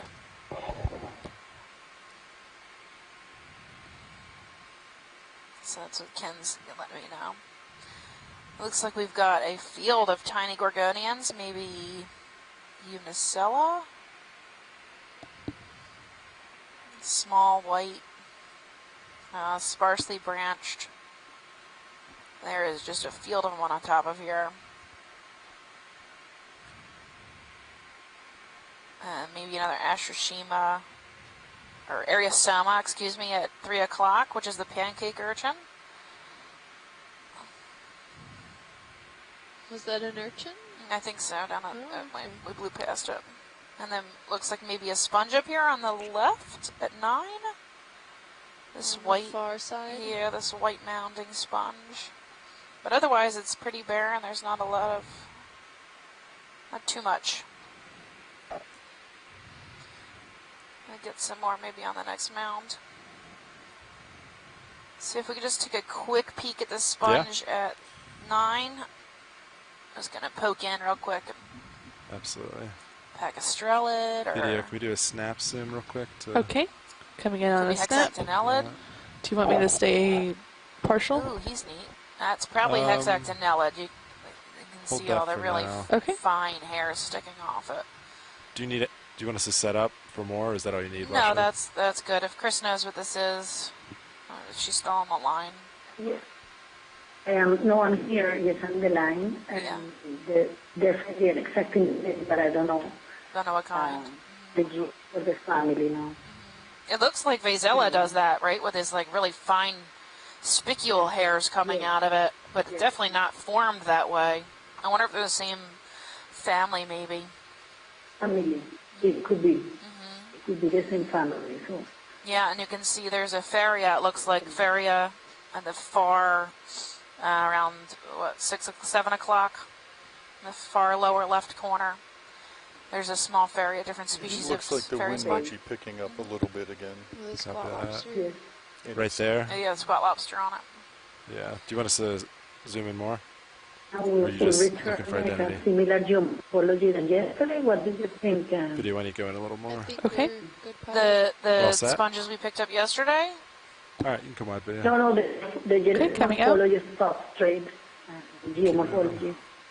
Mostly coral rock. That's full wide. Awesome. With black cover fluid. The lack of substrate yesterday? All right, ship stopped, right? Yesterday, that's great. Do you guys want to get another move in? Coral it's pretty flat and down. Yeah. Covered by this manganese. Relatively quick. Iron manganese. You want to go 20 or 30? Material. 20 just because it is so yesterday it looked like it was a lot darker, right? There was a lot more darkening of the awkward core rubble than there is today. It looks a lot lighter. Maybe this is newer. Bridge ROV nav. Well, you can't really say that to be certain, and it's more relative than anything because we did have a lot of the white patchy sand areas, which made the coral rubble look also very dark in comparison to the white patches. So we still see a lot of that iron manganese encrusting on the corals themselves. There are coral skeletons that don't look like they have a lot of that encrusting, if any at all, but we can't say for sure if those are younger, if those are older, without some absolute age dating on that. It just maybe so happens the crust formed around them or some sort of biologic impact turned them over, or something of the sorts happened. Maybe the current swept through too strong and turned some of these corals over that weren't officially crusted. But we do see a fair bit amount of it. Maybe a little less because at the top of that ridge there was some really high intense limestone, but that was also fairly encrusted by a lot of that iron manganese coating. Okay. Thank you. Oh, that's quite impressive how different one mound from the other mound. And I think we haven't gotten to Mound 2 yet. I think we're still on the slope of Mound 1. So the top of that, where all that life was actually the top of this same mound, and we're still just transecting across Yeah, I think the this top. is the downslope. Yeah, we're on the downslope on the way to Mound 2. Yeah. So hopefully when we get to Mound 2, we'll have a lot more of that life, a lot more rugosity and places for coral to grow on Mound 2. Okay. Yeah. And just to note here, I mean, it doesn't look like there's a high intense current passing through here. All the corals still look fairly stable. No branches are really caving over on any particular side, indicating higher intensities of current systems. We have, if you look on the Sirius view, there is a current coming through from the top to the bottom. So in the direction the ROV is facing, due south, I think, or right now 160, so yeah, roughly south. Yeah. Okay, so the current system is probably coming in that same direction there. We're also traveling that way too, so maybe it's just us moving. Maybe it is just us moving. Can't say for sure, but based off the corals themselves, we're not seeing a lot of them wave or flex in the direction of the current system, so it still seems to be quite adequate for coral growth in this area, but maybe there just isn't enough of that exposed substrate for the more dense corals to really colonize and start to grow stronger. There are places that are in the Gulf Stream we've been driving where the current is so strong that Gorgonians are literally laid almost flat to the ground.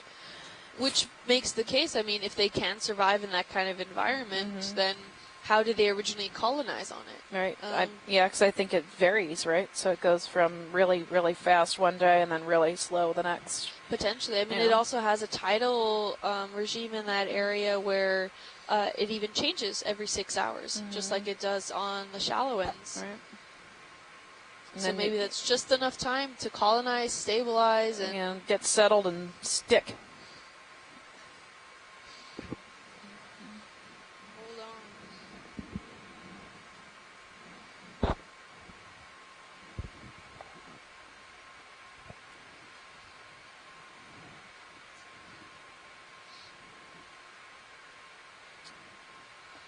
While we're here, I'd like to, since we have the shift change, I'd like to introduce the control room with our new shifted ROV pilot. So if you want to go ahead and introduce yourselves. Yeah, absolutely.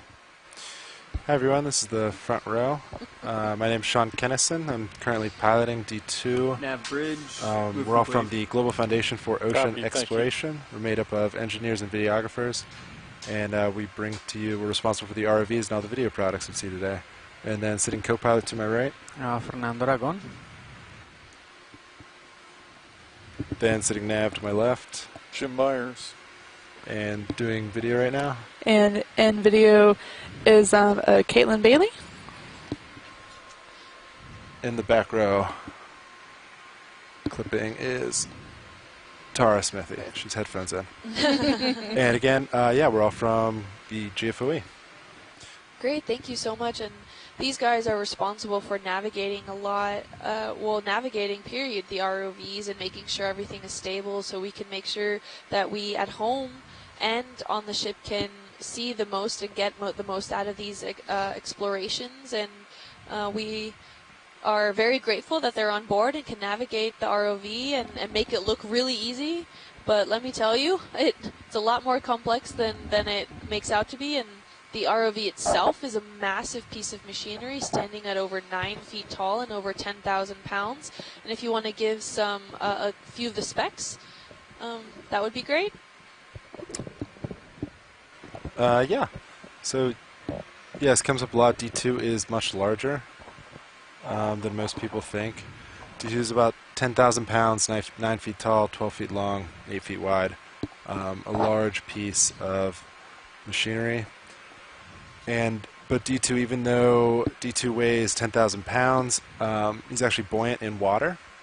And that's accomplished by, on the top portion of D2, it's made up of syntactic foam, which is the large white blocks you'll see on top of D2, especially when looking from the Sirius view.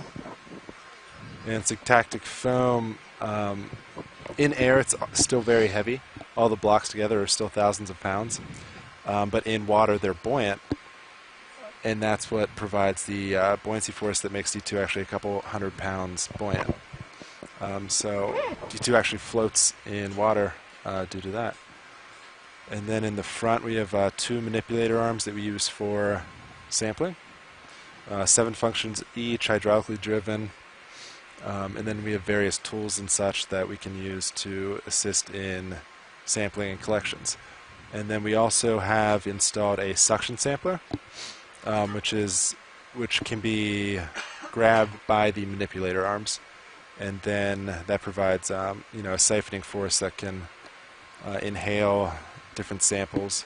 And then we have 6 jars that we can use to collect and separate samples as we go. And then we have 4 separated, we call them bio boxes for biological samples. And those boxes don't hold up to pressure, but they hold up very well to temperature. So the samples we get as they come to surface, those boxes are able to maintain the temperature of the samples, which help with preservation.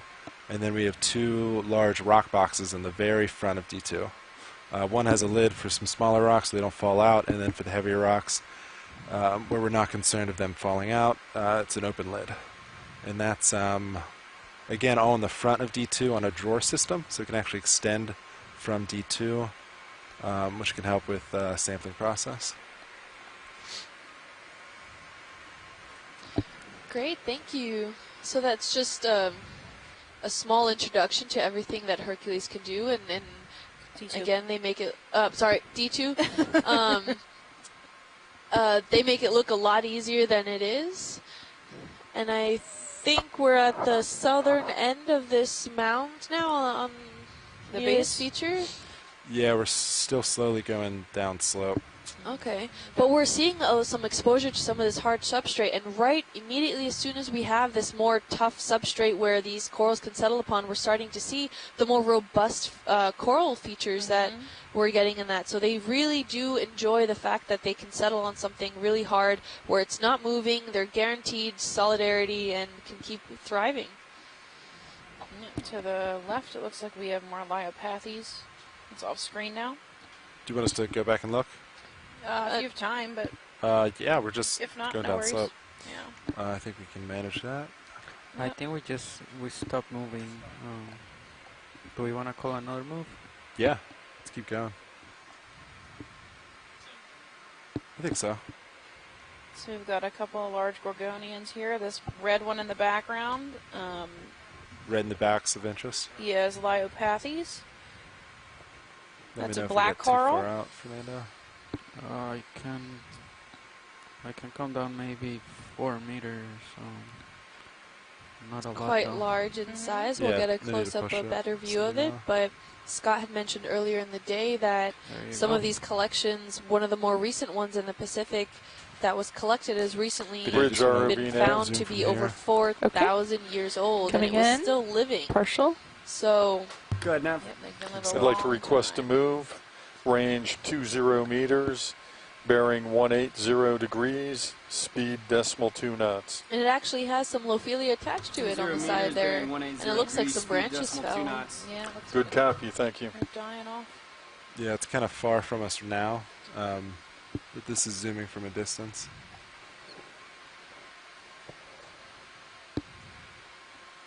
If it's a continued interest, we can always. So this one has that same more close-ups as we approach. Texture on the main stalk, right? What we were talking about earlier. The lumping texture on these is actually the tissue. I have more zoom them down, to pilot. Yeah, sure. Really coming shiny. in. The black skeleton's almost shiny underneath it. Watch it. Anything specific? No, we were just looking. Yeah, copy that. It's just a cool species. There's There's Lophelia on the left, on the right. Excuse me. And are those zoanthids, or is that another coral? Yeah, it looks like a zoanthid infection. They're parasitic, yeah. Yeah.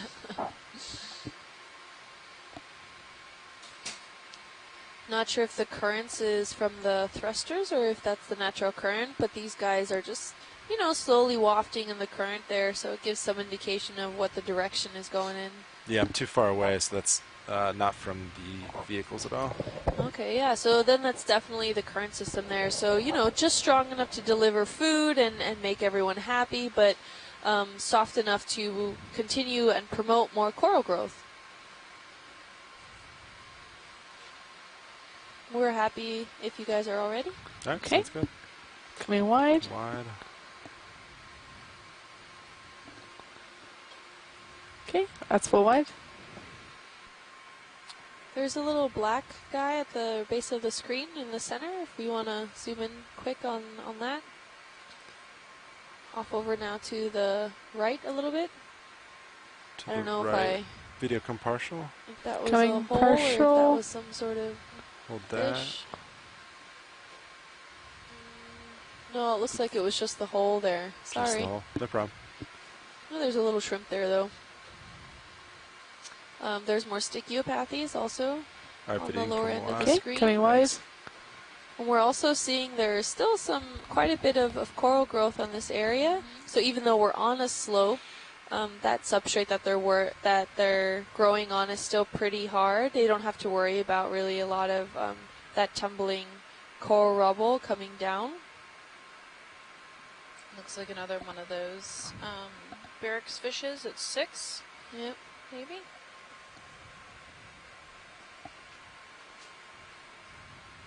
It's flattening out here. We're probably way down at the base of this mound. We're looking actually down slope. Oh, we are looking down. down. This is still, it's definitely not flat yet. Okay. Oh, we even have another Leopathes there, a really big one.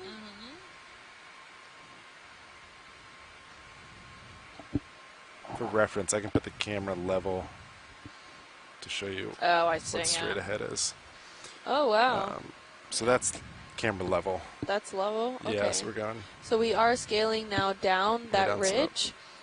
We're about halfway between, halfway down the ridge. About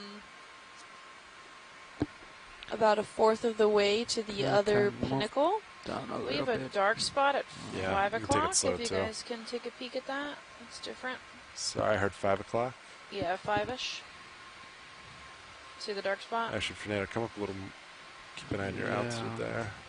It was a big heave right there. All right, closer to 6. Yeah, there you go. You dark spot? Is that? Yep, the dark spot. I don't know what that is. It is very dark. Video. It could just be a hole. Partial first. Okay. Probably another hole. Coming in. Get a quick zoom in. Yeah, it's just a hole. Maybe somebody lives in there. We right can next to look. it, we've got a nice Ephroclistes. Yeah. Do max right to the right, that's okay. a glass Max, sponge. let's go max. On the right-hand side, I'm sorry, the left-hand side. Yep, we just got a hole. Yeah. Maybe somebody's house. Populated with some sediment and coral rubble. All right, you can come wide video. So there's a really cool Ephroclistes. You can see it's like prop roots have grown really long. Yeah. They're not really prop roots, but, you know. For the sake of it, holding it up. Wonderful, yeah. Thanks. Those growths.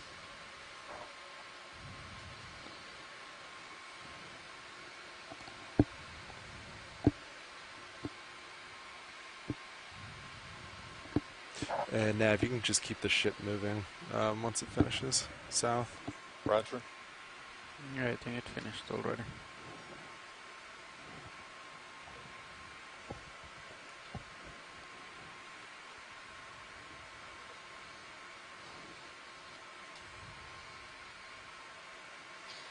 And for those of you just joining here, we're starting to see a lot of coral gardens and forests near the crest of that ridge.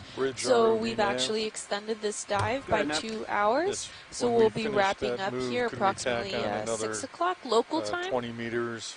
And then we'll have our dive call at 6:10. But we're hoping to see more of these coral garden features at the next 2 little crests that we have. Copy that, thank you. On the projection of the ROV dives. Can we zoom in on this flytrap anemone that's at 10-ish? What's we also float at by? the base of that? Oh, is that just a sea urchin, a pancake sea urchin at the bottom? Video, you want to come on in? Okay, can we Ariosoma. So this is a type of anemone. We call it a flytrap anemone, and it could be many species. Are we fighting each other? I think I know it as Astrosema. No. The thing is, like, I press it and it's. Nope, I'm blanking. But it can be different, many different types of species. We don't really know. You have to physically pick it up and look at it because there's many forms, and some of them are even in different families, I believe. Am I free to zoom in more, Pellet? Yeah. Sitting on a black coral, which is called Liopathes, which we've seen many today. Really nice lighting. I believe we collected one. They are one of our target species. Yep. I think that's one of the first or second things we got today, so we've already collected him. The black coral that it's sitting on. It's also got a zoanthid invasion around it.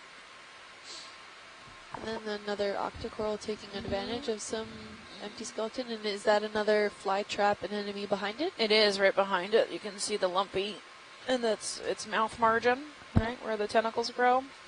They're much smaller. Yeah. So they're good. Thank you.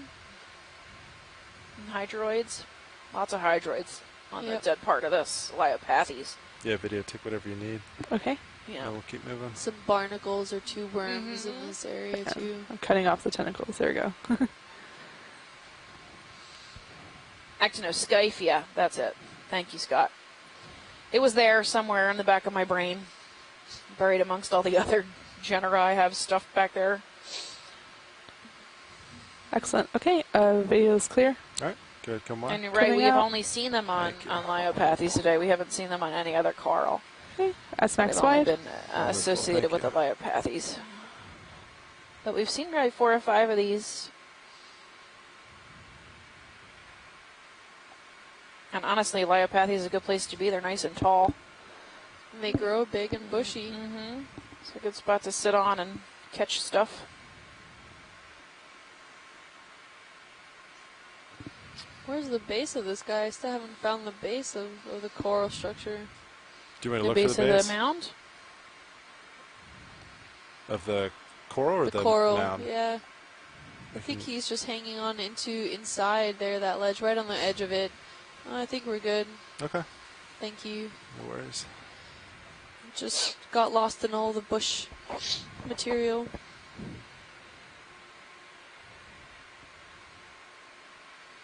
Yes, Liopathes is a champion mucus producer. When we pull up a little piece of it, it's going to be super slimy. Sometimes we get these and they're really large. We've pulled up really large ones. We don't do it very often because they're really old. But when we bring them up, they just slime everywhere. It's snot. Yeah, good luck with that. I know.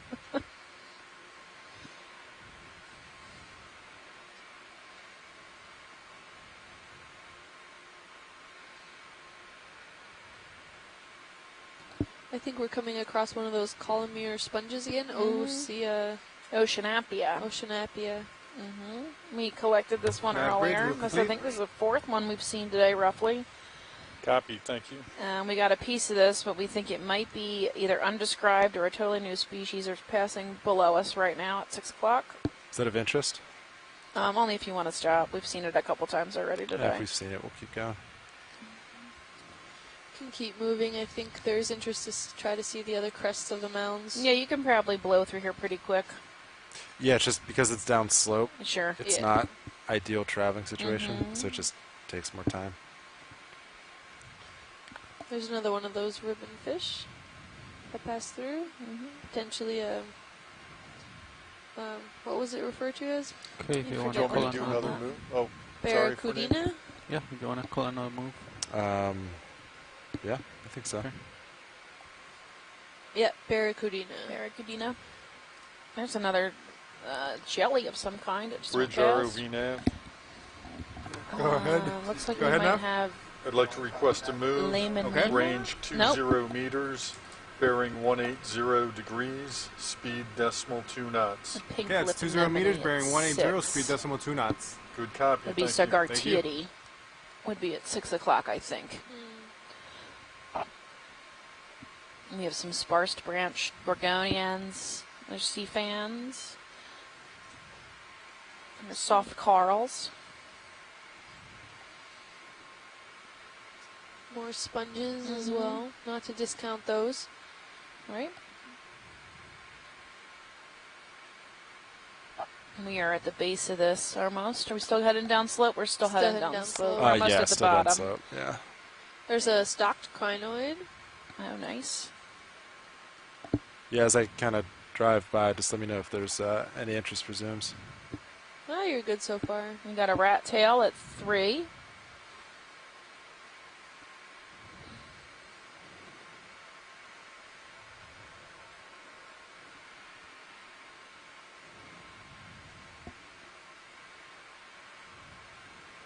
We're hoping the coral cover will pick back up when we get to mound number 2.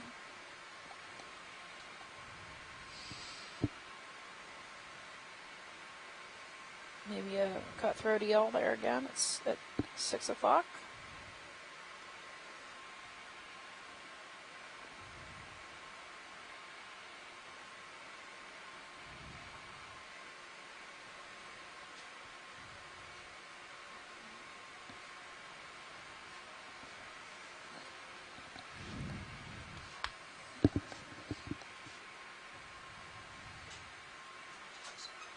Got something dark moving in the center. Yeah, video. Want to get a quick zoom on him. Yeah, coming in. One of those jellies. Jellies, yep. Oh, nice. A black That's jelly. a partial. Yeah, it's actually a red. If we get close enough, he'll lighten up in the lights. Hold that as I but that's a perfect example Okay. of how red disappears in distance underwater, right? Now it looks black. Yep. When we get close, it'll be bright red with a clear bell. Oh, he looks stuck. Oh, no, he's stuck. That gives us a chance to get a quick look at him. Right? See, now he's more of a maroon color, yeah. right? So they're... Oh, he's He almost keeps getting stuck. So this maroon color disappears with depth. So in the deep sea, red is actually a... All right, video. Coming red is Try to actually keep a... the center if you want to. camouflage. Okay. Oh no, now he got himself really stuck. And Scott is calling him a helmet jellyfish? There's something hanging off of it. Paraphyla? Paraphyla, that's the one. That's the word I know. And it looks like he... Either there's a parasite attached to him or that's attached to his tentacle. I'm not entirely sure. I don't know. I don't know what's happening. He looks very confused. He's having a rough day. I mean, it is Saturday. I guess that makes sense. But it almost looks like a parasite on him, actually. It's attached to might the be. top part, the helmet. Is there... Can we get a quick zoom in before he gets away? Yeah, video, whatever you need. Okay, coming in. It almost seems to be eating through him. Or if that's part of his internal structure, the jelliness that's he maybe got bit. protruding out. Oh, poor guy. It's a rough day. That's next soon. Yeah, copy that. Yeah, it actually looks like part of his internal structure got ripped out a little bit. Maybe that's why he's behaving Injured. a little wonky.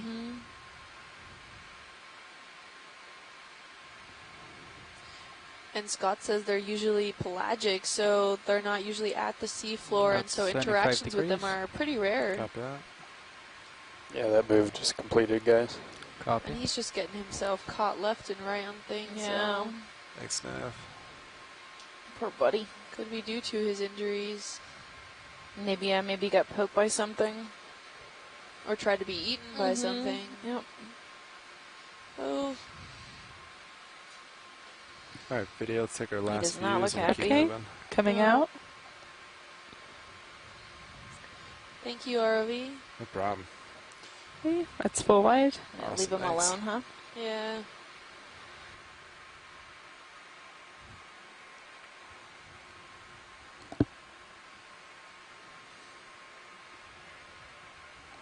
Yeah, Chris, we've just been going down slope for the last hour. Yeah. Back off this. Right. hopefully we'll start to come up slope again soon. Yeah. I think actually if we moved you guys a little bit, like if we move this ship a little southwest, you'd probably see it a little sooner. So we can do that if you want. Southwest. Yeah, that's fine. You know what I mean? Like, cut it. Yeah, just kind of definitely just do a short. And just to correct myself, that it's not that it's a rare encounter. It's just that they're rare to be part of the actual substrate. They usually don't hang out in the benthic communities. They're more of open water species. Well, and that makes perfect sense because as soon as you touch the substrate, he was stuck to it. Yep. Doesn't look like his favorite place. Yeah, cool. All right, Watchley, it looks like now we're starting to get a little bit of slope up. All right, we're going to start sloping up now.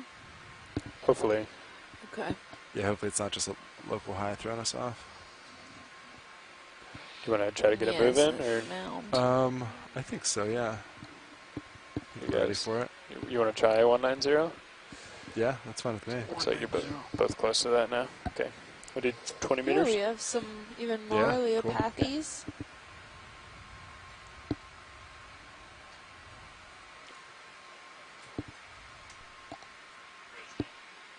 Some more sponges and some octocorals.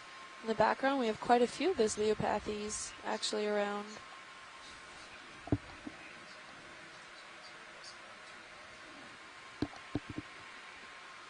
That's 20 meters, bearing 190, speed decimal 2 knots. Good God.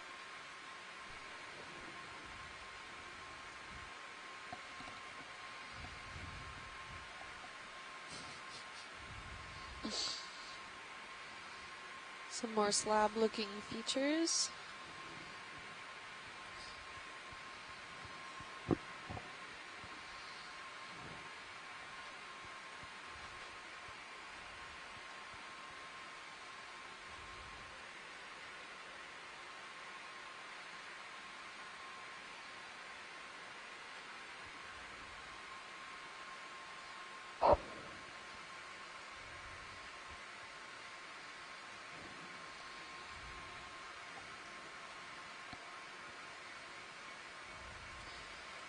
Here we have a lot more of that coral rubble with some softer sediment, and you can see immediately the difference, and this is a good shot to get the comparison between the hard substrates and some pretty dense corals and large corals versus the more softer sediments where you don't see a lot of that coral growth, and if you do, they're usually not as large or robust as those that are on the harder substrates. It looks like we've got corals coming back. Yep, so now we're at pretty much at the base of between those two mounds, and we're going to start to climb now upslope.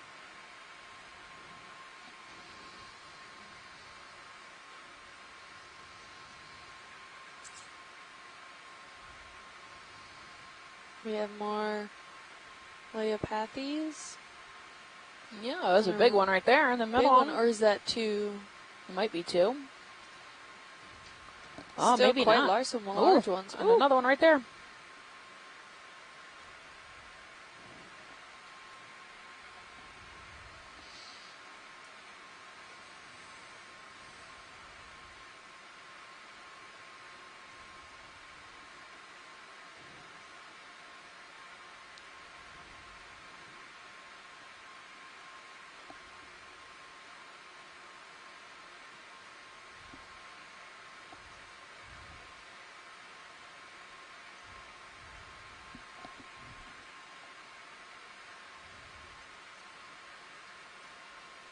There's a cool white anemone at 9. Now approaching center. Yeah, copy that. He might just be a fly trap, maybe? He's got a really wide mouth. It's not very pink in the center. Is that a normal characteristic for fly traps? Video, you want to snap from here? Most of the fly traps we see are that really pink and orange. This might be a corallomorph. Hold here? Yeah, hold that. Yeah, I believe this is like a bubble tip corallomorph. And not a fly trap, right? Fly traps have much wider mouths, really distinct margins. There's also 2 Cerianthid anemones. There's three, I'm sorry, 3 of them, 4 of them, 5 of them. Okay, there's a bunch of Cereantha anemones on this rock. I'll let you. And they are tube dwellers, so they sit down on the substrate and they can suck their heads down into their own tubes. So if we were to get close enough to them, they would pop in. And then we've got Aphroclistes again, which is right in the front at 6 o'clock. And a nice white Gorgonia, maybe Corallium. And a bamboo coral. Oh my gosh, there's so much stuff here. The bamboo coral is right next to the white anemone. So do those anemones house a skeletal structure? The corallomorphs, I believe, do. No. I have to look that up. Well, actually, it's anything. Or maybe someone on the chat room can also chime in if you have time even to come on and dial in. I thought the corallomorphs could move, but it's going that to doesn't mean they pan can have around. skeletal You can hold this structure. chair. Okay. No, corallomorphs do not don't have a skeleton. Okay.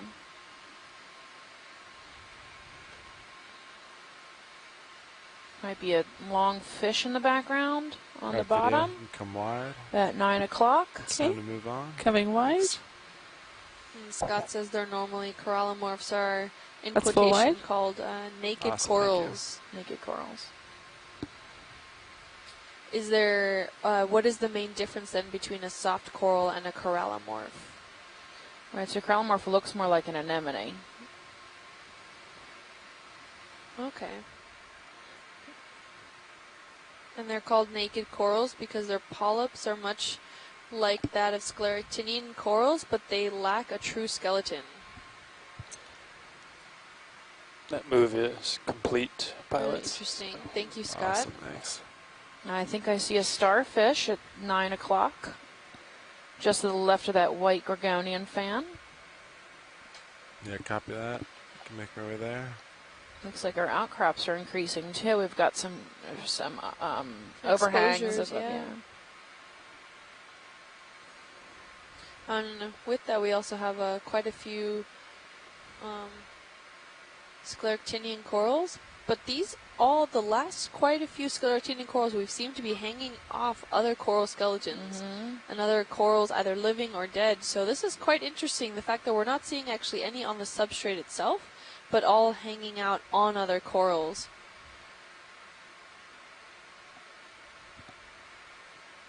Video, you want to do a partial? Okay, coming in for partial. Thanks, hold that for a second. Yeah, there's a star. I think we saw this earlier, right, Washleads? Yeah, he's near a yellow sponge and a white sponge. You can go all the way in now, video. Okay, coming in. Yeah, I think that's the one we saw. Yeah. Yeah, this is another one. We saw one of these earlier. Okay. We don't have to dwell on it then. Lumpy skin. And I am unfortunately blanking on the name. And there's a bryozoan right next to him on the. You can see this mesh netting at 7 o'clock. Do you want zooms on anything in sure, screen? if you want to zoom in. Yeah. On zoom the in star also or bryozoan. on other items? The bryozoan, the mesh. The little mesh. Yeah. A sponge around 7 o'clock, kind of massive and tan. Looks like a Pacastrelide. Pacastrelide. A little more to the right, please. The net-looking. Okay. This one is an astrophorid. This white one. That one. That one in the left that has one oscule. We'll hold that for a little. The top. Actually, I can see now 2 of them. One in the right and one in the left. Our astrophorid. The spiky thing at the bottom, which is another sponge, probably Tetilidae. Which kind? Family Tetilidae. So we have something in the bottom that is very spiky, and it possibly could be a Tetilidae. Then you had to the left. You could see a more massive sponge with an oscule with a membrane. That's a Pacastrelide. Pacastrelide, okay. And this white mesh is, I think, a bryozoan. With the little hydroid growing out of the stem. Is that a hydroid or a crinoid? Maybe a hydroid. I think it's a hydroid. He's tiny, tiny, tiny. With an ophioid hanging around behind him. All right, we're good if you guys want to back out. Okay. We're happy. Coming wide. Copy that. Thanks, Yeah, video. bamboo coral. Stylaster. That's full wide. This nice gorgonian on the side. I think is also bamboo coral. We have another crinoid also up ahead that seems to be hanging out on the ledge there. And another one, another stalked one underneath the rock. Can we swing more to the left, please? Yeah. I want to make sure we capture some of the footage of the scleractinian that's hanging off the Leopathes, exactly right there. Where am I heading? The white coral at 10. Yeah, got it. Might even be some madrepora underneath at this pink ball. Yep. And Scott says maybe video that little partial, guy that was please? coming off the bryozoan is partial? in fact a crinoid, not a the hold bryozoan here? is in